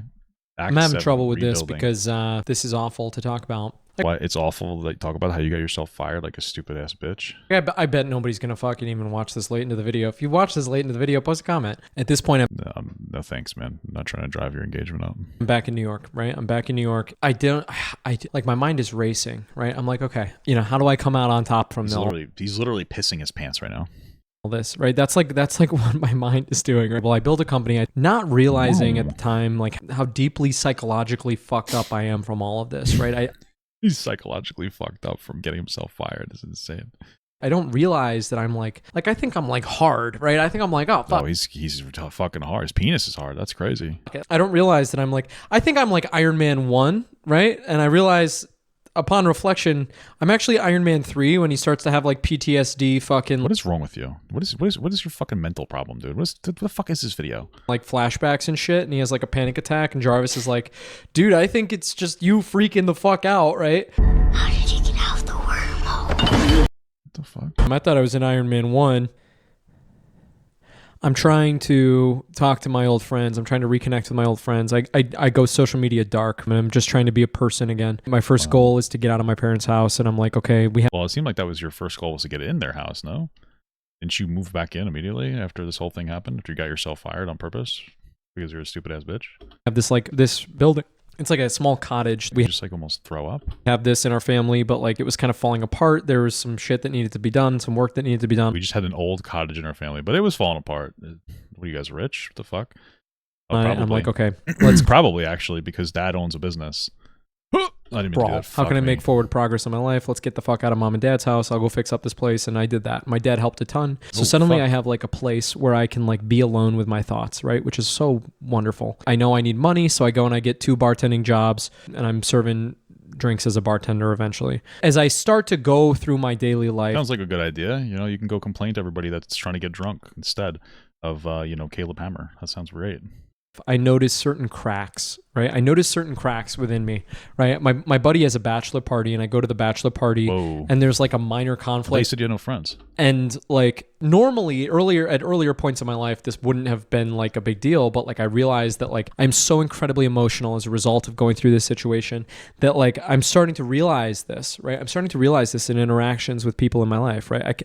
I talk to my parents and I freak out, right? I talk to my friends and I freak out, right? And I'm like, what is happening? And I begin to realize like, oh my God, baby. Like I think I'm fucked up, right? You fucked up from getting fired? It's so hard to explain to people who have never had significant mental health struggles before what it's like to... I mean, that's fine. Let's say I believed you that you have significant mental health struggles and I don't just believe you're a fucking child. What does that have to do with Caleb Hammer? Your inability to deal with your own shit has nothing to do with Caleb. Become aware that like you might not be mentally well as a result of the experiences that you've experienced. My diagnosis is that you've Well, obviously his dad didn't molest him because his dad doesn't even seem to love him. So what experience are you referring to, dude? Experienced a severe anxiety attack. Whoa, that's crazy. Me? After weeks and weeks and weeks of people telling me what to do and, oh, well, you know, you shouldn't talk about it, right? 'Cause everyone I'm surrounded by... You should have taken the advice of your mom or whatever, whoever told you not to. I was so afraid when I came back. So I was just telling them all of the horrible things that Caleb could do to me if he... Dude, what is wrong with you? He so choose, right? Why would he care? What? If I navigated the situation in the wrong way, maybe he could sue me. Maybe he could send somebody after me. Maybe he could send a private investigator after me. Maybe... What? He can send someone after him, dude. Get out of here, dude. He could try to slander my online reputation. Maybe he could try to make it so that I could never... You don't have one. Nobody cares about you. Hired in this industry ever again. He could blacklist me. Maybe he could do all these things. I would tell everybody in my life all these things like ad nauseum, right? And so like they started to mirror those statements back to me, right? And I didn't even think about that. And so like they deeply would discourage me from ever making anything like this, right? Everyone in my life would be like, oh, like they would be so they were gripped with such fear. But I've wanted to make content my entire life. So I started to realize it's like, okay, I need to make incremental crawling progress forward in any manifestation. So I started with an audio only podcast. I started with Brain Juice, right? The idea that like let's just like talk. So I started an audio only podcast and the first episode was kind of a janky mess, but like, you know, it's essentially me saying like, hey, like... Are you trying to get us to watch your dumbass podcast? I'm going to figure this out. It's essentially me throwing down the gauntlet of like, I'm going to figure out how to do this. And that's what that first episode is supposed to be. And in every subsequent thing, like what I realized eventually was that like I was trying to like put my psyche back together. I was trying to put back together an identity because there's so much energy in all these posts. It's so disproportionate. It's fucking insane. One moment, as soon as Robert fired me from that company, my identity had shattered. For some reason, as I was like making stuff, like I felt compelled. I was experiencing so many intense emotions. This whole situation made me deal with like years and years and years of repressed trauma. I started a series called My Failure Resume where I would go through my past projects and I would talk about how many different series did you start? What the fuck? Deeply ingrained shame and embarrassment that I felt from each one of them. And as I unpacked that shame and embarrassment, I went back and I made a few apologies and I went back and I corrected my own record, right? I wanted to make sure that the public saw me for what I actually was. I wanted loser people to understand like, oh, like this is like a fucking builder, right? This person is like compulsively built. That's not the word I would use for you. Building these things because it drove me insane. They thought that Caleb was my savior. It's like Caleb Hammer is not my savior. I am fucking crazy. Well, he seemed to be nothing without Caleb, so maybe he was. Yeah, right? I build shit. I fucking build shit, and I'm This guy's literally Bob the Builder. Fucking hungry. And so it felt like he was stealing that identity from me. And I wanted to first take back that identity because at my heart, at my core, I'm an entrepreneur and someone who builds. Reestablishing that as my identity was my first objective. I start making stuff. I start putting out stuff as, you know, in the cadence that I can. I try to audio only at first, and then we add video in. Some of it has traction. Who's we? You work with somebody or are you just saying we? In the video that I made about the RIT newsman, I'm like, oh, it'd be really funny to fuck with him and try to like position it in a way that's like, hey, like I got fired. And then I made the beginning of the video like super ambiguous so that it was like, hey, like... I'm not going to watch it. It sounds like you really want people to... I'm not going to watch it. Maybe Noah talks about this time. Cool, eventually... Whoa, you did clickbait stuff? That's fucking crazy. I've never heard of a YouTuber doing stuff like that. That's actually so impressive. I build up the balls and I'm like, okay, I'm going to go back and retroactively correct some of these narratives that were spun about me, about my departure from Hammer Media. I was... Dude, who the fuck? Nobody knows who you are. What is he talking about? I was gonna retroact. What are you talking about? On the creepy Caleb Hammer subreddit. I put out all this video. What? Well, people on a subreddit were talking about him a little crazy. I try to work with these people to, make all this shit. And I think on some level I decided like, okay, I don't think I need to make a video about this situation because like I can go and conquer the world with my own content, right? I can take the high road. And ultimately what I realized is nobody gives a fuck about you. Is that what you realized? What I've been trying to do is make a vlog. And in creating the first episode of the vlog, the original name of my channel was Noah Chrysler TV. So this guy just keeps going. Oh, that's cool. Thank you. I didn't know that. So this guy just keeps going. This guy's just going to continuously like make new stuff, new thing. How many new things are you gonna make? Make one fucking thing and stick to it. Who gives a shit? Are you posting any of your stuff on like TikTok or something? Let's scroll down. What are his socials? He has a TikTok. Let's see what we got on TikTok. Caleb Hammer farted on me. And your self-concept, I don't think that you identify yourself as like an author or a publisher or a content creator or a wow, this sounds like terrible dog shit garbage. I've never watched that in my entire fucking life. This vlog is going to be the relaunch of Noah Chrysler TV. Wow. And dude, I remember back in the day, I used to watch Noah Chrysler TV all the time, dude. It was my favorite show ever. I was like, whoa. Mom, when is Noah Chrysler TV going to come on? And she's like, I don't know, honey, but I also enjoy this show as well with you. It's a bonding moment for us, but also I find it super informative and intelligent and educated. And it's just like a really good time. And then my mom hugged me and kissed me. And then my dad came back from leaving my mother when she was pregnant in the hospital. And he's like, oh my God, Noah Chrysler TV, we should bond over this experience of watching it together. I'm so sorry I left you, son.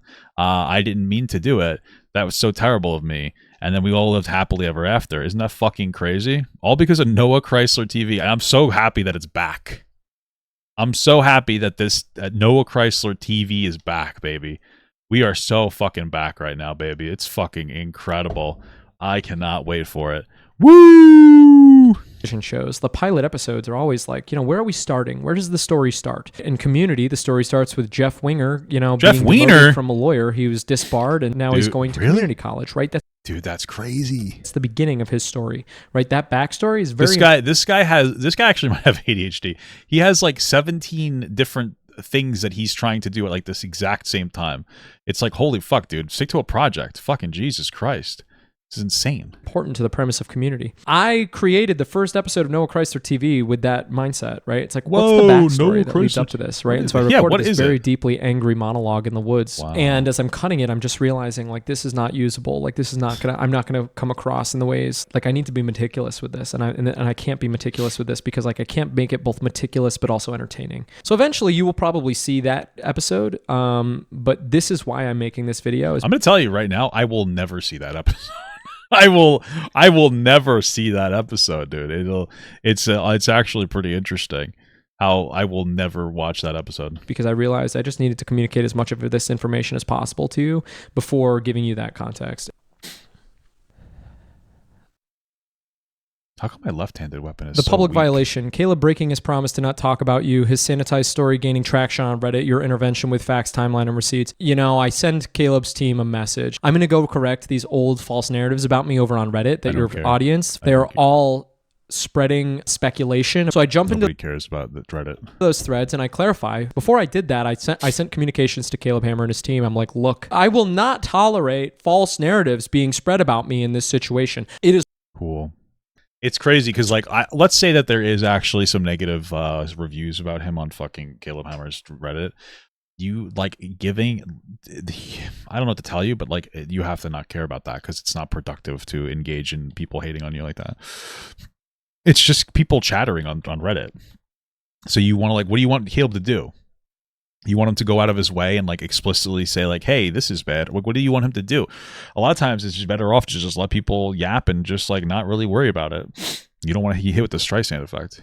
It's one of the most traumatic situations. After this, I'll make a video about how Caleb Hammer said Papa got the ransom. True. Of my fucking life. I go take to Reddit after that and I correct the record. 2 days later, Caleb jumps into a Reddit thread and if you look back at my content since the start of making... what did he do? What did he do? I don't understand. We stopped short there. What the fuck did he do?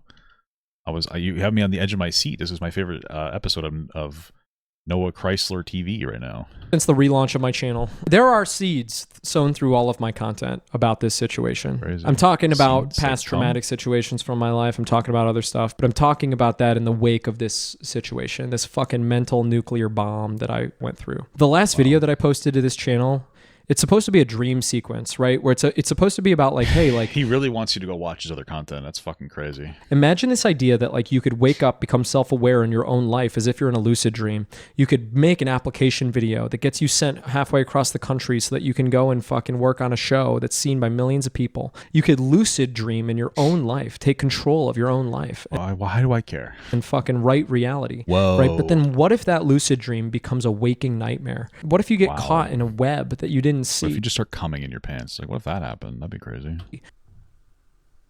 He's getting so worked up over his thing, whatever it is. I don't even know what it is. I don't get it.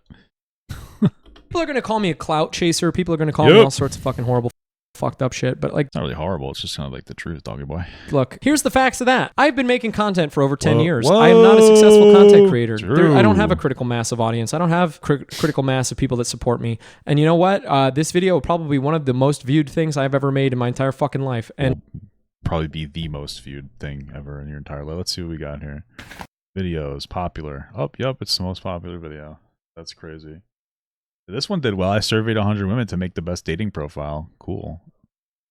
Thanks, man. I got 5. Oh, dude, he didn't. Wait, what the fuck? Hold on a second. Nobody cares about my work. I'm not watching this. Nobody cares about my work, and suddenly they cared for some reason. When an employer communicates to you that they don't want you to work there, that is not always a bad thing. That is sometimes something to be very, very proud of. I abandoned him. I felt so bad because it's like, man, this is my best friend. This is my fucking best friend. On average, the human brain contains just over a liter of juice, and from this show, I'm going to use every last drop. Wait a minute. Welcome to Brain Juice with Noah Chrysler. That's and basically are going through a series called My Failure Resume, which is this idea where I talk about all of the things in my life that I have goobered up, that I've messed up really bad. And basically we try to reflect on them and learn from our mistakes and talk about them in the open, right? You know, it's like we're because I fucked up a lot of stuff. On this episode, we're gonna do a deep dive into this project that I did in college called RIT Newsman. Hey folks, what's up? My name's Noah Chrysler with the RIT Newsman. Hey folks, what's up? Hey folks, what's up? Hey folks, what's up? Hey folks, what's up? Hey folks, what's up? And this is ForCon 2017. And the point is, Okay, he's talking about. I thought he was talking about the same thing. Like, I thought he was talking about getting fired from Caleb Hammer there too, and I was like, oh, this guy talks about it all the time. And you know what? People are going to be like, well, you know what? He's only attacking Caleb because whatever. And you know what? That's not true. That Because whatever. So true, King. That's so true, King. said, I've been trying to become a content creator for the past decade, and I've failed at it. I'm Yep, I could see why. trying to make things systematically and produce things at a regular cadence, but I have a attention deficit disorder. Me too, bud. I have ADHD too, unironically, and I understand it, dude. I'll do things. I'll make every once in a while. I'll make a new channel or do a new project or do this or do that, and it is what it is. And I know it can be annoying. And I'm thankfully I have my wife, and she helps keep me in a specific direction. You know, but that's a you issue, and you have to deal with that, bud. Deal with it yourself. I don't give a fuck. And so it makes execution of those things very difficult, right? I'm working with a team of people right now that is very, very successful and like really good and experienced at what they're doing to try. What team of doing what? What are you talking about? Like, how do you have the money? Your stuff is unsuccessful. Did you seriously hire editors? This makes very little sense to me. If it's a new project, why do you have a team of anybody working on anything? Like, why wouldn't you just do this by yourself? What? To help me build a content creation mechanism and machine. I'm collaborating. Ever thought about that? Maybe that's why you're not successful. Why are you hiring a bunch of people? Like, who's fronting the money? I think his dad is giving him money. He might have cried to his mom until she gave him money to do this. But dad's money, who's also has a business. Collaborating with people nowadays that like, you know, would have blown my mind 2 years ago, which is fucking awesome. That's crazy, but like that dude. said, like this is very, very, very early, right? And I fucking bust my dick off trying to make amazing shit. But it gets a couple hundred views here and there. So like I get why the fuck do you have a team of people helping you then? it. But like, I want this really, really fucking bad. I want this so much that I tried to make it happen for him, right? I tried to make my own little microcosm of a career from his machine, and it left me broken and fucked up, right? And so now I'm just going to try to do it on my own, right? And that's probably going to come with slower growth. It's probably going to come with less resources. It's probably going to come with more pain and more stumbling. But you know what? At least it's going to be mine.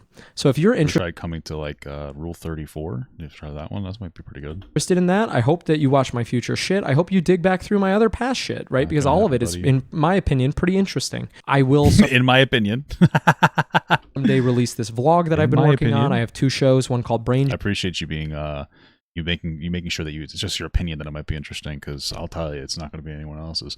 Juice, which is a solo podcast, and then I have another show called Chasing Dragons, which is about entrepreneurship and shit. My point is that I'm trying to make content. For the past 6 or so months, I've tried to put this behind me. I never wanted to make this video, but I realize now that like I have to make this video because why? Because nobody will be interested in you outside of your attachment to Caleb Hammer.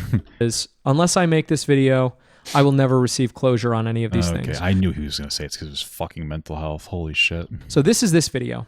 Thank you for watching it if you made it towards the end. To the people who have reached out to me as a result of this situation, to the people who have surrounded me with kindness and empathy, they've listened to me. Thank you specifically to Emily. Emily, thank you so much for getting it. Thank you. What the fuck are you doing? To my cousin Brandon for being here since the fucking beginning of this shit. Thanks, Brandon. Really appreciate you. And thank you to my parents. My parents have been through hell and back. My parents have been through hell and back. They don't know how to handle this. Bro, your dad doesn't even love you, bro. I'm so sorry. Your dad doesn't even love you, dude. What the fuck are you talking about? That's fucking crazy. They don't know how to handle any of this shit, right? They think I'm crazy. Yeah. They don't want me to get sued, but they recognize that, like, on some level, I need to speak about this. Dude, what's up, Ryan? Shout out to Brandon. Hell yeah, dude. Shout out to Brandon. This in some way, and so the fuck is Brandon? Oh yeah, Brandon. We just said it. It's his cousin Brandon. That's fucking incredible. So supportive and encouraging, and I love them so much. So thank you guys. Oh, I do that. To my editors who are working for too little money. Damn, dude. You gave up your cushy Caleb Hammer job to not pay your editors at all? Guys, I was working so hard for Caleb doing 80-hour work weeks or 60-hour work weeks. I got paid so much money that I would spend an enormous amount of money on bullshit, by the way. But it was so horrible. It was Caleb's fault that he gave me enough money to be addicted to things. He's such a bad guy. By the way, I can't afford to pay my editors. That's fucking crazy. Oh, I pressed the wrong button. Oh, thank you so much. I owe you guys so much. Hey, and I'm so sorry you. Okay, give me a little IOU, baby. I couldn't pay you more money, but I don't have any. And lastly, thank you to the people who have been kind to me in my DMs. I love it because you know what probably is happening, in my opinion? He's probably sitting here and he's getting money. He's like, these people are working for him because they feel so bad for him because they think he's like this perpetual fucking baby victim. That's what it is. It's so wonderful to connect with you guys. Wow, people great, who man. like genuinely seem to actually fucking give a shit about me in my life. Those people are awesome. So thank you for that. Thanks, Emily. Turn this off now. Wow. Incredible. 5 minutes, I'm getting sick with the camera moving so much. Damn, these comments are fucking him up. Oh, it's so funny. All right, that's that. This guy's obviously unhinged. What a loser.